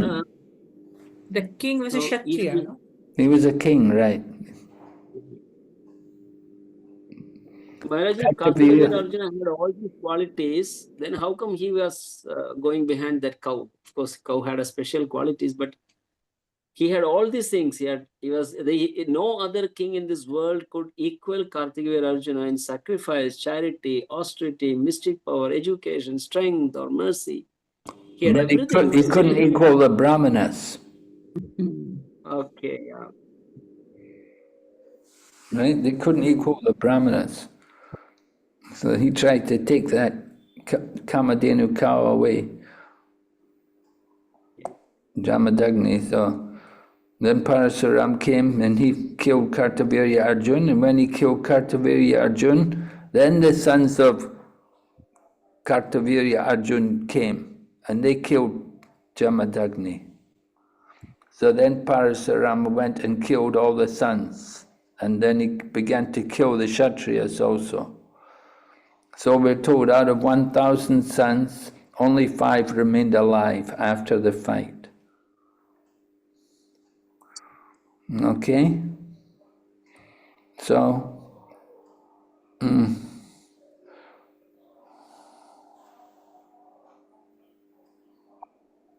Just for clarification, can I ask a question? That yes? Is there any reason why Parashurama attacked Kshatriyas 21 times? I don't remember reading in Srimad Bhagavatam, but I heard it outside that Kartikeya's Arjuna's sons stabbed Jagadagni for 21 times. Is that reason? Because that's why he has attacked Kshatriyas for 21 times. I don't know whether it is how far authentic. No, I've Anyway, never it is. heard this. Never King. heard this before. Okay, maybe it's Prabhupada simply said he attacked the Kshatriyas because they were so much influenced by passion and ignorance. okay. They were not listening to Brahmanas and Brahmanical culture. Yeah, They were, that reason's correct, but that's, number 21 times. 21 times. No, it could be cinematic, you know, like some cinema, some revenges happening because of some reason. There may be something like that, something to do. It's certainly must be some reason why it was 21 times. I don't know. But Prabhupada says that killing his father was just one of the things. The main reason was that because they were not following Brahmanical culture and all of that. Yes, right. He said that was his mission of Avatar, Paritranaya Sadhura, that he said in that. Yeah. So Jamadagni did like that. All the Kshatriyas, they were all killed, and and then he comes back, he has kill them all again, and go on 21 times, you know.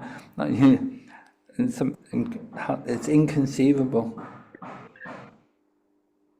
Yes, Maharaj. I was just like thinking, like, we don't really otherwise find so many examples of, like this continued feud, like a family feud. Like, you kill the father, then the sons come back, kill their sons, the father, their father, and then he goes back, he kills their sons. Like, this like family feud kind of thing. Generally, we don't find in Bhagavatam. It's like this is more like what we hear generally in the what do you call it, in the tribal systems.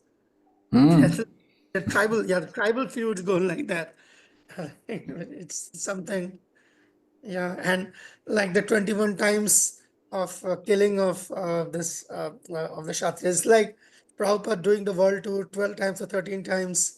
yes. He's going around the globe, and Parashuram doing around the globe and wiping out the Kshatriyas. Something like preaching is like fighting, and fighting is like preaching sometimes. Yeah. And this is the incarnation of God for the sake of establishing law and order, maybe. How to understand the significance of Lord Parasuram killing the Kshatriyas 21 times.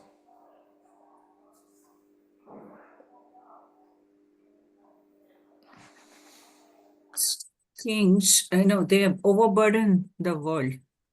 That is, if they are not religious, not following rules. Okay. So Parashuram had to give 21 rounds of killing, maybe to finish them. Or maybe they were hiding somewhere, you had to bring them like that.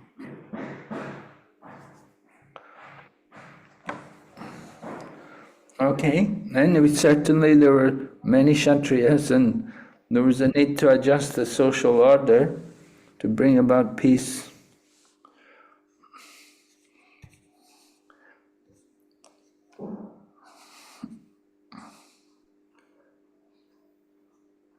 Then we hear about Maharaj Sagar. Maharaj Sagar, that he got special power from Urva Rishi, and he annihilated the Talanjangas.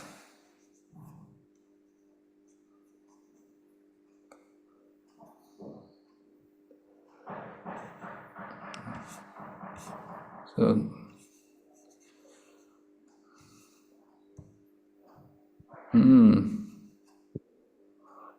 Then we hear about some more dynasties, the Yadava dynasty, the Madhava dynasty, and the Vrishni dynasty. And they had their origin from Yadu, Madhu, and Vrishni.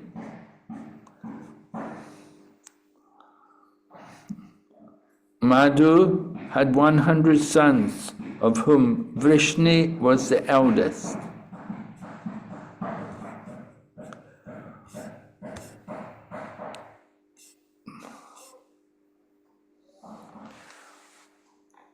each inaugurated a dynasty. Their dynasties are known as Yadava, Madhava, and Vrishni.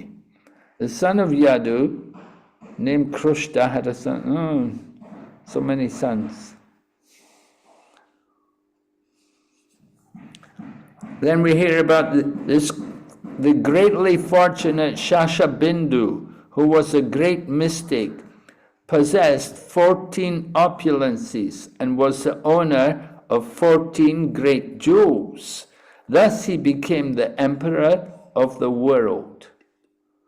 And then the 14 jewels are described in the purport. It's taken from Markandeya Purana. 14 jewels are described as 1, an elephant, 2, a horse, 3, a chariot, 4, a wife, 5, arrows, 6, a reservoir of wealth, 7, a garland, 8, valuable costumes, 9, trees, 10, a spear, 11, a noose, 12, jewels, 13, an umbrella, and 14, regulative principles. To be the emperor, one must possess all 14 of these opulences, and Shashabindu possessed them all. Well, reading through these 14, it doesn't seem like there's such a big challenge. You know, first one, an elephant. Well, there were a lot of elephants around in those days. And then a horse, just one horse. Is that all? Just one horse? A chariot? A wife? You know, these things, many people have these things. Arrows also, not very difficult. 6, a reservoir of wealth. Now that could be a challenge. But 7, a garland. 8, valuable costumes. 9, trees. 10, a spear. 11, a noose. 12, jewels. Maybe that could be difficult. 13, an umbrella. 14, regulative principles. So just 2 or 3 of them could be a bit difficult. Otherwise, they're quite not very difficult. Then these 14 are qualification to be the emperor. Yes, as I understand, Maharaj, these are all of them, if you see, almost all of them are royal insignias. I mean, people in general won't keep an elephant at home. Like as we say in India, feeding an elephant. It's quite a different job. Like having an elephant is not a different thing. Maintaining an elephant is one. So and then we say talk about an umbrella. Certainly, that umbrella is not to protect us from the rain, but the umbrella is basically the royal insignia. So The white umbrella. yeah. So the royal insignia, Maharaj. But we see like even atop in our temples, we generally have the umbrellas atop our temples for the deities because they are like royal insignia. So most of them they are like royal insignia, like arrows. It's like we see many of like later on in India we have seen the tradition. Uh, Many warriors like getting themselves painted, carrying an arrow. So not just a bow, but an arrow. We see many of them. Like if you see the Sikh tradition, you will find many of their gurus painted with arrows in their hands. So those are, I think, like more to do with the royal insignias. So like and like just one arrow or just one. That the horse what Jimmy is talking about is just like the Ashwamedha. You have a horse so that you can lose the horse, and wherever the horse goes, you follow that place, and that place becomes yours. So unless and until you have the strength to kind of impose your will by letting the horse loose, and then you can impose your will wherever the horse goes. So that all of that basically are indirect indications of the power which one's supposed to have. I think this is like more to do with those things, and of course, it's all followed by the character. The last one doesn't have character else. Yes, religious principles. Yeah. Okay. Yes, certainly he was not an ordinary person. This Shashabindu is described, he had 10,000 wives. That's even,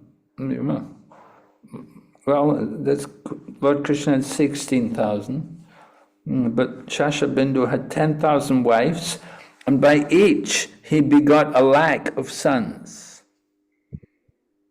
So that's something, each wife begot 100,000 sons. Therefore, the number of sons was 10,000 lakhs. 1 billion. Huh? 1 billion, 10 to the power 9. 1 billion, huh? Okay. Sons. 10,000 wives, and each begot a lakh of sons. So we hear about 100 sons, but here 1 lakh, that's 100,000 sons. So he was quite a man. So And more we're than told- Krishna, More sons than Krishna, yeah. Krishna only had, 10 sons by each wife? Anyway, Krishna had more wives. Among these many sons, 6 were foremost. And Usana was a performer of 100 horse sacrifices. Usana, please hear of these sons from me. Purujit Rukma, Rukmeshu, Pritu, Jayamaga. So Jayamaga had no sons, but because he was fearful of his wife, Saibya, he could not accept another wife. This is an unusual situation, right? Now, he's supposed to be a Kshatriya, but he was fearful of his wife. We never heard about the husband being fearful of the wife before. This is an unusual situation. This is usual in Kali Yuga. Well, yes, sometimes these things happen. Sometimes, Wife dominates. Yeah, you get women divorcing the men but you get men also divorcing the women because the women are cruel. So here you've got this king. He had no sons, but he's fearful of his wife, so he could not accept another wife. But still, it happened that once he took from the house of some royal enemy a girl who was a prostitute. But upon seeing her, Saibya was very angry and said to her husband, "My husband, you cheater, who is this girl sitting upon my seat on the chariot?" Jayaga then replied, "This girl will be your daughter-in-law." Upon hearing these joking words, Saibya smilingly replied. Saibya said, "I am sterile and have no co-wife. How can this girl be my daughter-in-law? Please tell me." Jamaga replied, "My dear queen, I shall see that you indeed have a son, and that this girl will be your daughter-in-law."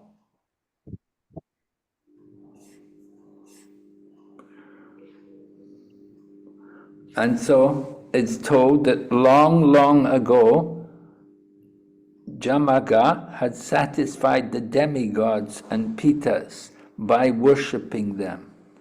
Now, by their mercy, Jamaga's words came true. Although Saibya was barren, by the grace of the demigods, she became pregnant, and in due course of time gave birth to a child named Vidarbha. Before the child's birth, the girl had been accepted as a daughter-in-law, and therefore Vidarbha actually married her when he grew up. So, what do you think of this pastime? How can we understand, first of all, this man Jamaga?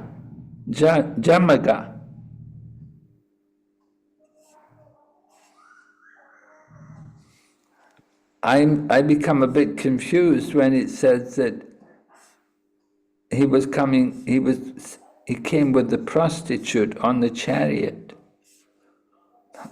What is it supposed to tell us? He took from the house of some royal enemy a girl who was a prostitute. How do we understand this?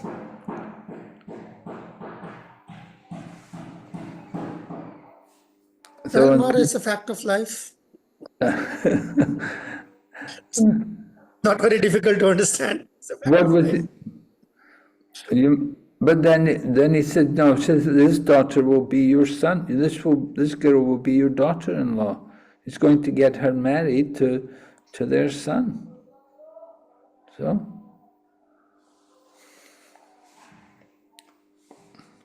what do we think of husband and wife's relationships, even long ago in the past, that, the wife is dominating the husband, the husband's a bit fearful of the wife. Is it proper, if the wife is barren, is it proper for the husband to leave her and go and marry another woman? The case may be solved like this. Huh? Pray to demigods, or somehow get some grace of demigods. Well, he could do that. He could pray to the demigods and get the blessings of the demigods, but not everyone can do that. And this Narsing Kavach, in the Falasuti it is written that Nashtaputra, Janma Bandha Nashtaputra Bahuputravati Bhavet. You can pray to Lord Nrsimha for a child. And in our Rajapur Jagannath, so many people prayed and got the blessings like late marriage, and then many girls, and then this children, they got children simply by praying to Rajapur Jagannath. So is that all right to do like that? To go to Jagannath and pray like that? Yes. Vakama sarva kama moksha kama dharati. It depends on the level and the faith of that individual. Exactly. If that person feels that the principle is always remember Krishna, never forget Krishna. If he cannot get that child from his head, better have a child, pray to demigods, pray to all that, I don't know, people pray to stars and Kula Devatas and all. Because if it is going to assist them in their remembrance of Krishna. If it doesn't really matter them that, they can have faith in Krishna that, without a child, I'll serve. I will have so much time to serve. That's what the positive aspect of the problem. So they can serve. It's all depending on the level of that individual. And we can't judge them, because if that is going to help them remember Krishna peacefully, better they go anywhere, whatever they different ways are there. People do astrology, they do this. Once I heard my auntie, one of my aunts, she went to Pir Baba in Kashmir from this Kolkata. She went to Pir Baba in Kashmir to have a child, She prayed and she got a child. And she was almost 44 years old then. But Mataji, if it na utpadayet yatiratim, shrama evai kevalam. If it does not... They were not devotees. Yeah. No, my point is, devotees, if it any activity, if it brings in attachment and attraction for Krishna, that is the best.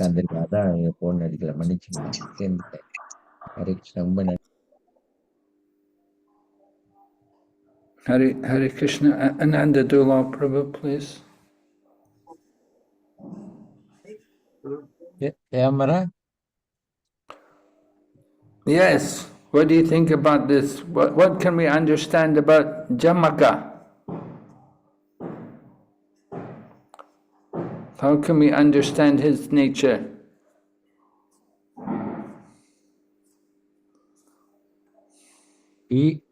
Jamaka need not son, no son. He needs son. He do some trick way. I thought that's why he have a wife and get children through that for the ruler dynasty. Even Satyavati did that. She called Vyasdev. I mean, because for the higher purpose of taking care of the kingdom and all. But our devotees, depending on how we see it. Kunti is also an example. Yeah. But it says that even if it is a material desires, we should pray to Krishna, not to go to any demigods. This is what it is mentioned in the previous cantos. We went through that situation that if it's a material desires, we should pray to Lord Krishna. He will be able to fulfill all the desires. So then we should pray to the demigod, not to the demigod, but to Krishna. That is one thing. And same thing, like in the point what Maharaj was asking, that I have even scriptures also give such references that if you take example of Uttanapala, father of Dhruva Maharaj, Suniti couldn't give child in the first time, so he married her sister Suruchi. Then he got a child. Of course, both were impregnated later on. So such instances are also given in scriptures also, Maharaj, that I don't know whether it's avoiding wife is different, but getting married. But the Kali Yuga is different, of course. Kali Yuga, maybe, it'll have different situations. Even legally also there are some issues to getting married to, or some other circumstances there. But scripture gives such references also. What is it? Any special significance in this pastime being recounted in the 9th canto? I didn't get to my last question. Yeah, I'm just trying to understand the significance of this pastime, which is being recounted in the 9th canto. No, now the situation that what do you call this, Maharaj? He say he didn't have child. So then you're asking, that whether if you don't have a child if the lady is a barren, is it okay to marry another lady? So you asked that question. That's why I referred Uttanapala. King Dasaratha. Dasharatha already had so many wives. No sons. So Dasaratha is Rishasingha. Just now we heard Rishasingha. Rishasingha. Rishasingha. Of course, we could say, well, because it's in the dynasty of Yadu, the sons of Yadu, Yayati, the sons of Yayati, and particularly is coming from the Yadu, King Yadu. These are all different descendants of King Yadu. So because they're connected to King Yadu, and because the Lord Krishna is going to appear in this family of kings coming from King Yadu, so it's very significant, it's very important, it's powerful just to hear about it. Not so much the event, that, the queen's barren, but then they worship a demigod and they get the blood. That's not, but the thing is all taking place in the line coming from King Yadu, and Lord Krishna is going to appear in that line.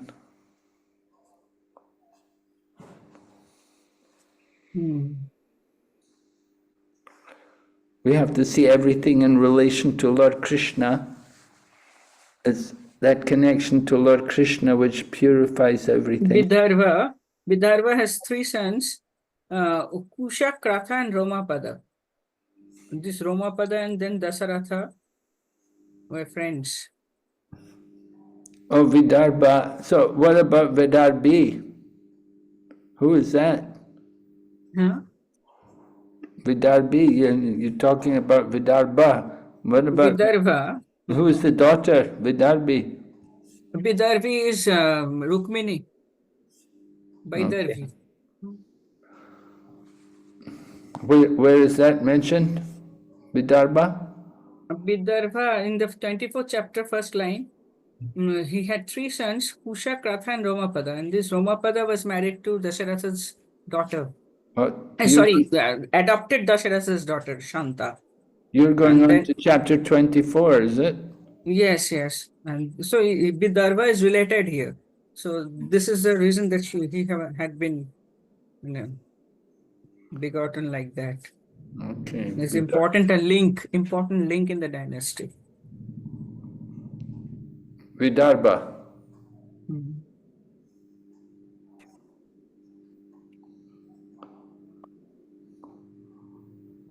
I didn't get the whole link. Vidarbha, King Vidarbha is connected to who? He had three sons, Usha, Kratha, and Romapada. Okay. And Romapada was the favorite Dasaratha. in the dynasty of Vidarbha.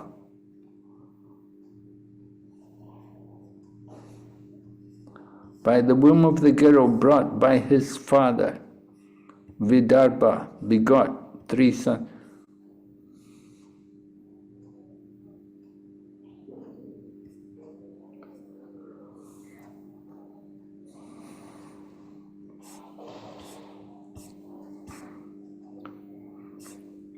Where did Vidarbha come from? Vidarbha Maharaj, is this Huh? Jayamagha. Oh, Son of- Vidarbha. Vidarbha son of- actually married her when he grew up. So Vidarbha was a boy.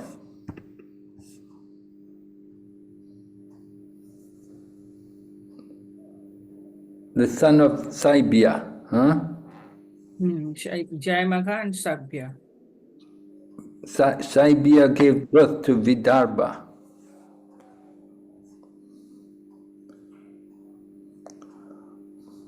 So even though she was barren, by the power of the demigod, she was able to become pregnant, and she had a child named Vidarbha. And that boy later on married, and his daughter was.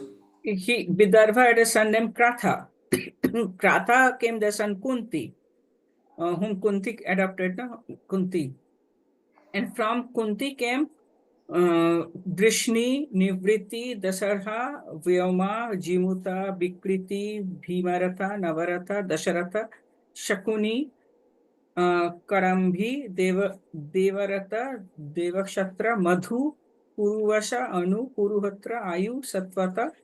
Okay, all right, yeah, you're going on. But we have not finished 23 yet, before you go into 24. Let us finish 23. Anyway, Saibya.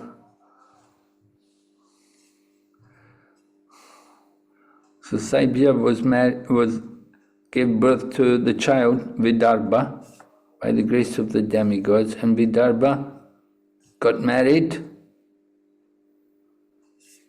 And who did he marry? so the same prostitute Maharaj that Jayamaga had brought from the enemy, royal enemy girl that he had brought. He got his son married Vidarbha to the same lady. He got her son married to a prostitute. Yes, Maharaj. That's what is written in verse number 38 of chapter 23, last verse. Okay. Is this, how do we understand this? That usually we'd think we want our son to marry a woman with, chastity, a woman who's very chaste and pure. If you marry a woman who's prostitute, it means she's already contaminated, she's already been touched by other men. That how we can understand this. Maharaj, what I feel is that this is proving the Brahminical culture. I would say that he said something and then it was proved correct. Those were the potency of the words or of the speech, I would say, of Jayamaga. That he had predicted that, of course, this girl would become your daughter-in-law, and so it happened.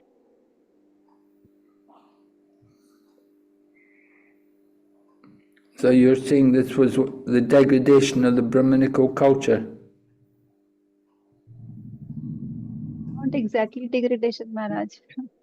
He had said something and then it was proved correct. It was proved correct. Yes, Maharaj, that's why he married, Vidarbha married the same lady. When he became young, the lady must be so elder to him. Yeah, it sounds like she must have been elder to him, right? Because she's already a mature woman, and the boy hasn't even taken birth yet. Yes, Maharaj. So she must have been quite a bit elder to him. I also got puzzled about that, thinking about that. How could this be? How to understand this? This royal dynasty, things happen like this. Really? Young men marry old women? Once a king, he was a king's son, he was 5 years old. He got married to the Bua, married to a 5-year-old girl and her auntie, who was 22 years old.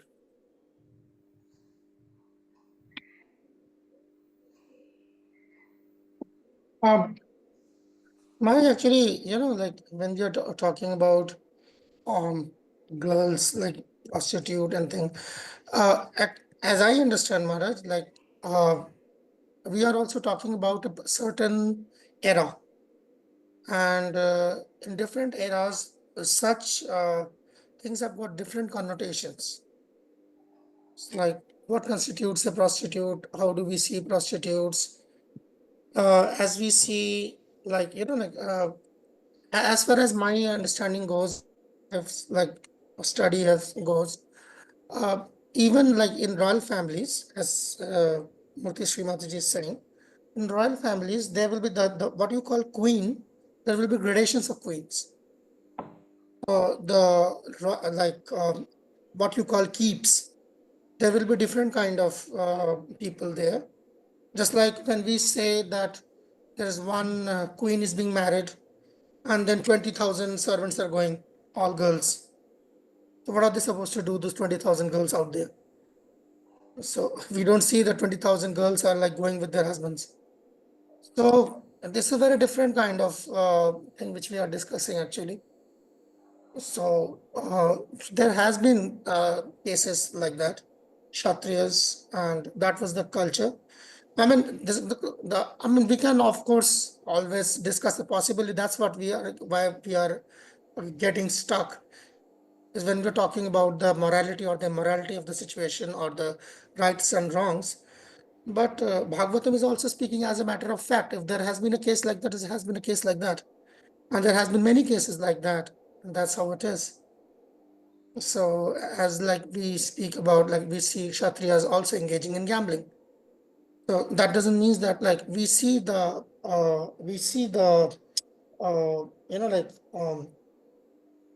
disastrous effect of the gambling in Mahabharata. So like not everything does it. I mean, not without its hazards.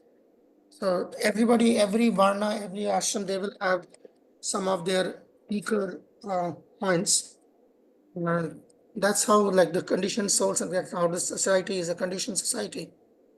So they will have their conditionings. That's what I understand it to be. Otherwise, like how do you? Otherwise, the same question comes in the first canto, but we are now feeling challenged in the ninth canto. Prabhupada raised the very first question, this question in the very first canto. How come in Dwarka, like Krishna has been deceived by this hundreds of prostitutes? Why there are so many prostitutes in Dwarka?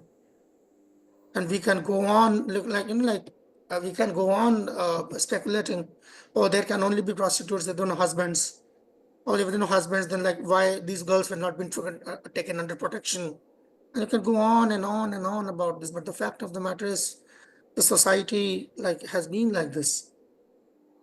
And what we see over there in Dwarka, those although they are quote unquote prostitutes, but they are coming out to welcome Krishna.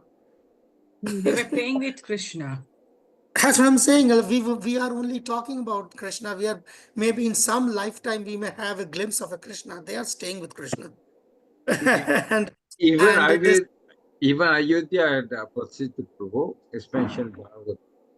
That's what I'm saying. So that's like, it's a very different understanding of what possibly we are like kind of maybe because we are seeing that culture from 21st century's lens.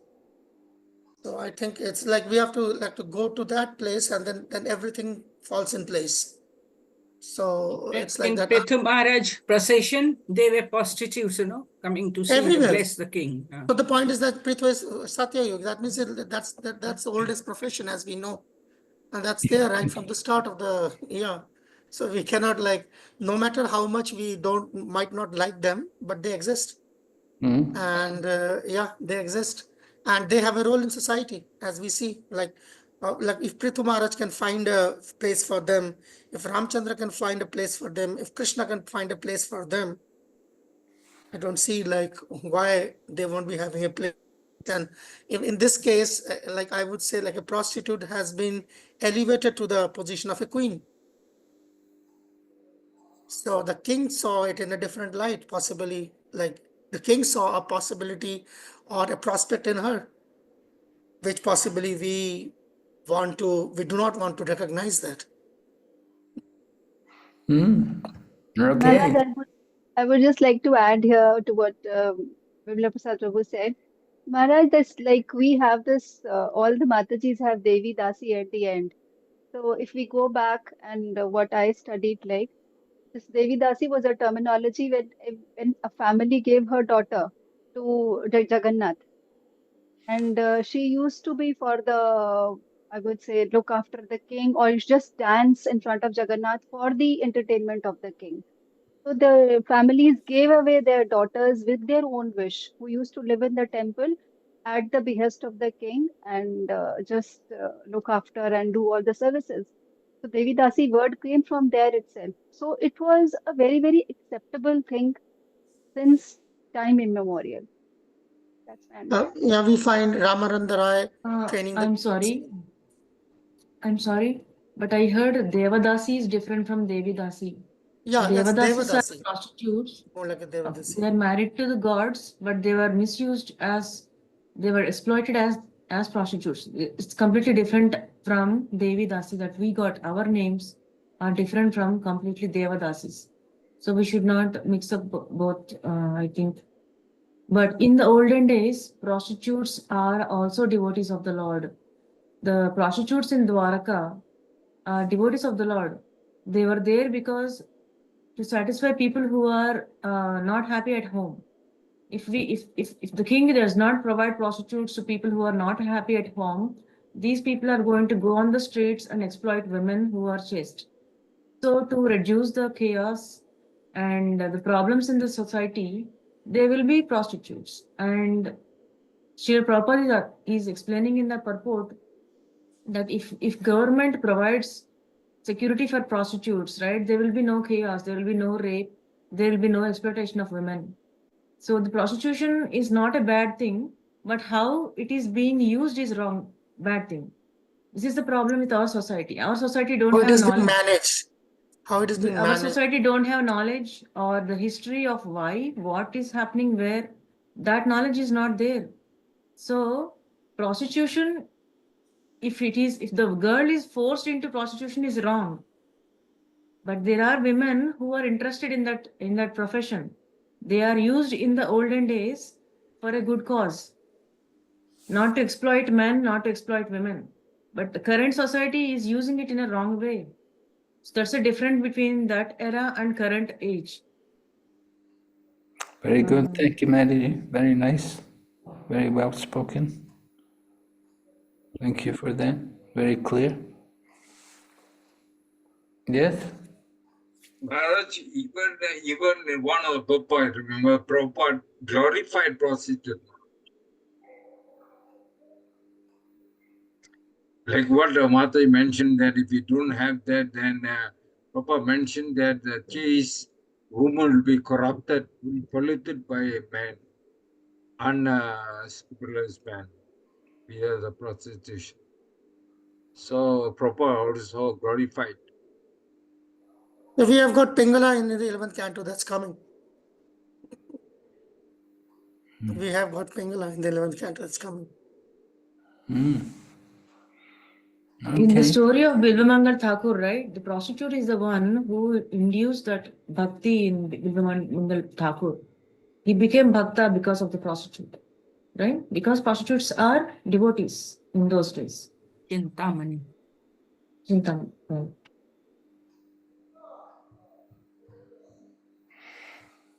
Okay. Interesting.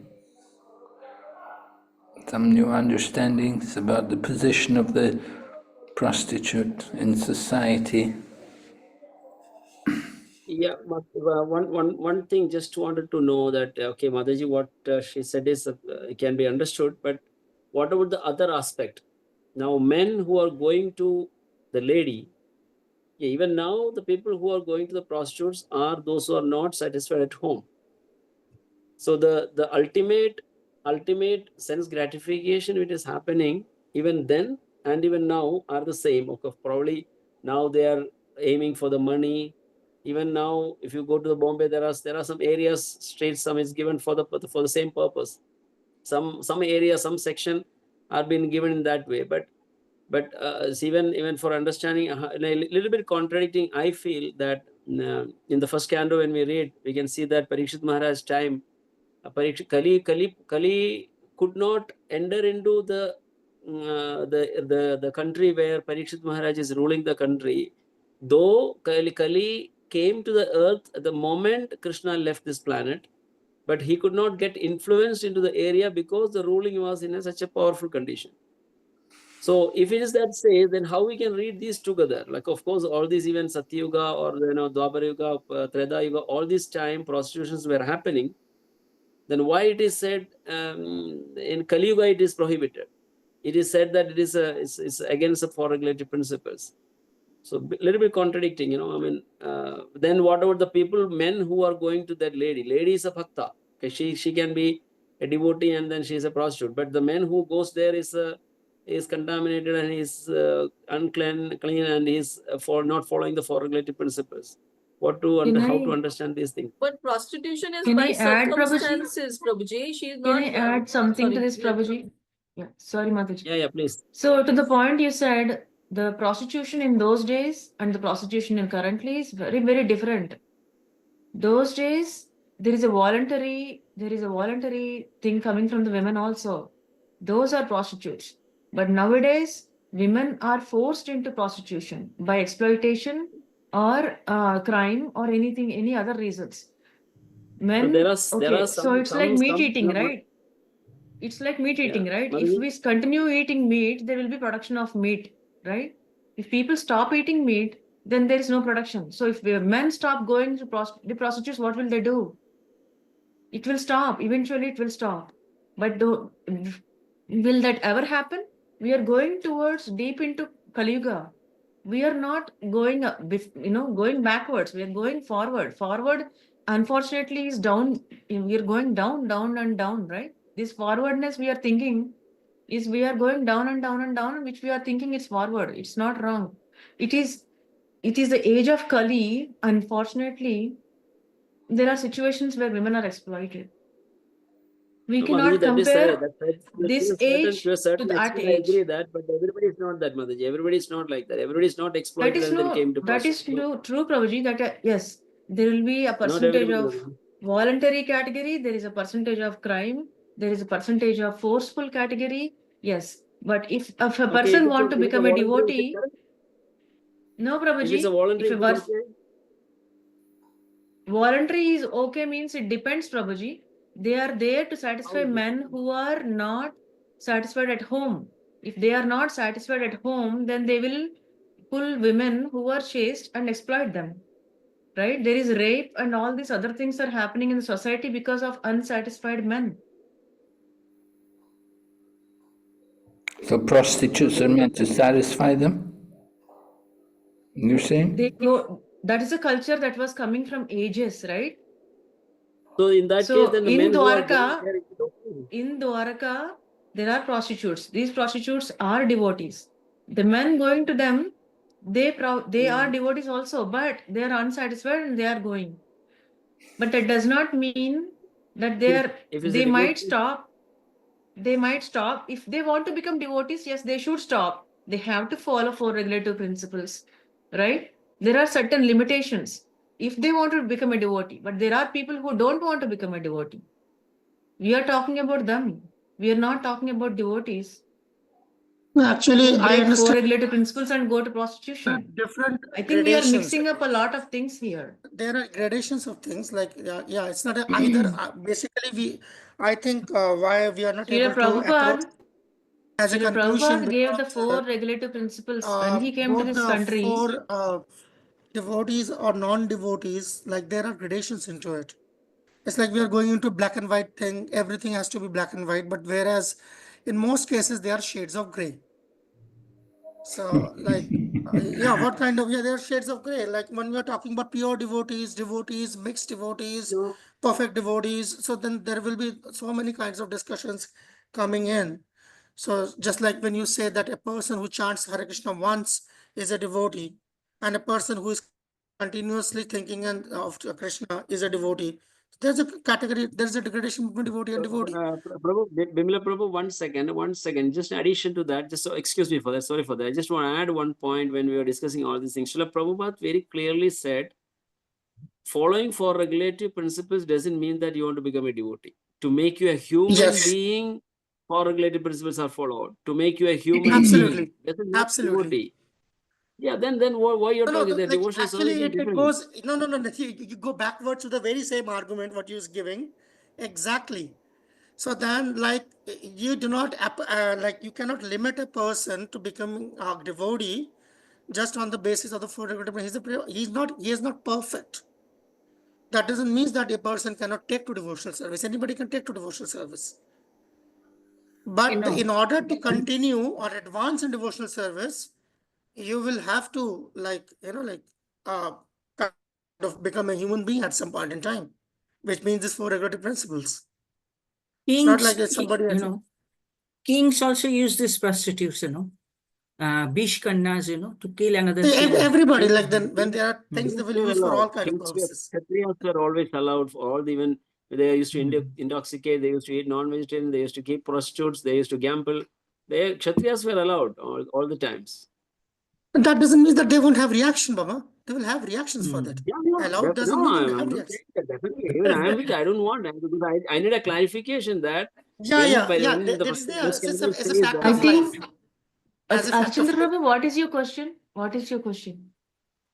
No, my question is like contradicting. I mean, we cannot see prostitution means, I don't know, I'm not able to justify in my heart. I cannot tolerate, I mean, digest that. What the point is saying that So all the time it is Prabhuji, there. then So let me, ladies are devotees. No, ladies are devotees. Those who are going to prostitution, if it's a voluntarily going to prostitution, is devotees, and men those who are going is not devotees.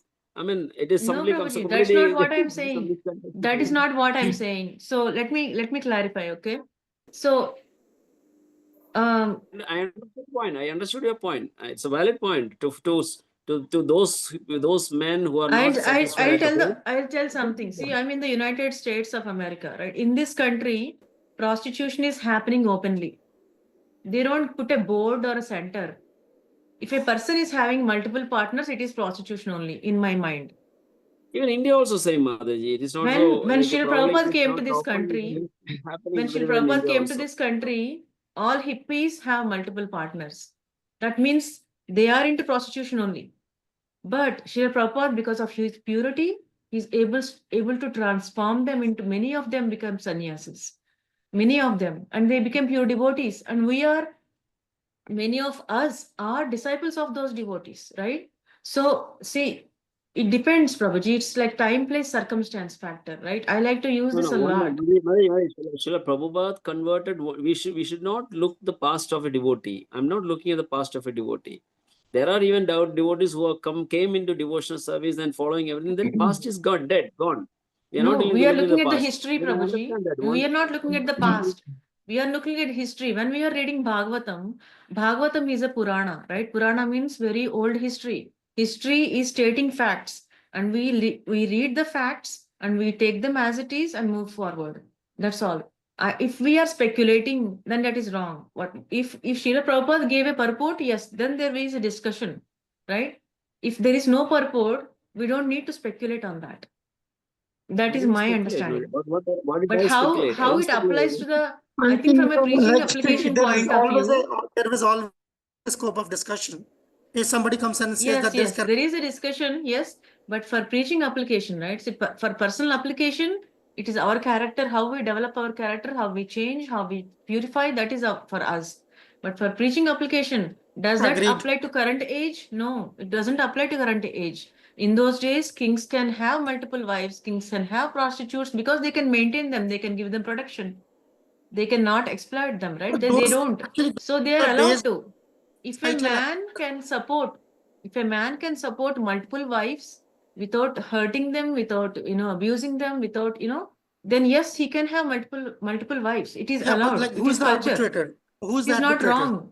He is Who's the not considered arbitrator? as a prostitute. Who's the arbitrator? Who will decide for that the man is allowed? You see, so that means it is the societal In the acceptance. Shastra, Prabhuji, it is in the Shastra. I don't know. I don't know the reference, exact reference, but yes, if a man can support a wife and multiple wives, he's allowed to have multiple then women. You find, then you He find can marry Ramachandra's multiple character, women. Then It does not apply you to will find Kali Yuga. Ramachandra's character contradictory to the Okay. Shastra when he's establishing the norm of That's one his wife. vow. Sri Getting my Ramachandra point? Prabhu. Yeah, so the It's why a would have vow. such a That's vow? his personal vow. He Not a took a question of personal vow vow. saying that I will not take Incarnation another comes here wife. to teach.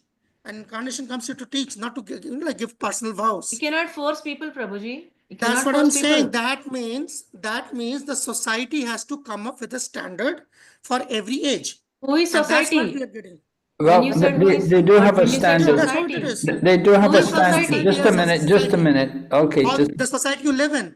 they do have a standard. I've Society had, you live in. in Islam society, they ask the wife, the first wife, do you agree to your husband taking another wife? That's what they do in Islam. So that they ask the first wife, if she agrees, then the husband's allowed to take another wife. That's in the Islamic society. Okay, anyway, it's a very interesting discussion. You definitely got very involved there, and I hear you all arguing about this. We have to stop here tonight. Let's finish. Tomorrow we'll finish off everything. It's the last class, so thank you all. We'll see you tomorrow. Srila Prabhupada Ki Jai. Hare Krishna Maharaj. Thank you very much. Thank you, Maharaj. Thank you so much, Maharaj. Thank you Thank so you, much. all devotees. No Maharaj has left. offenses.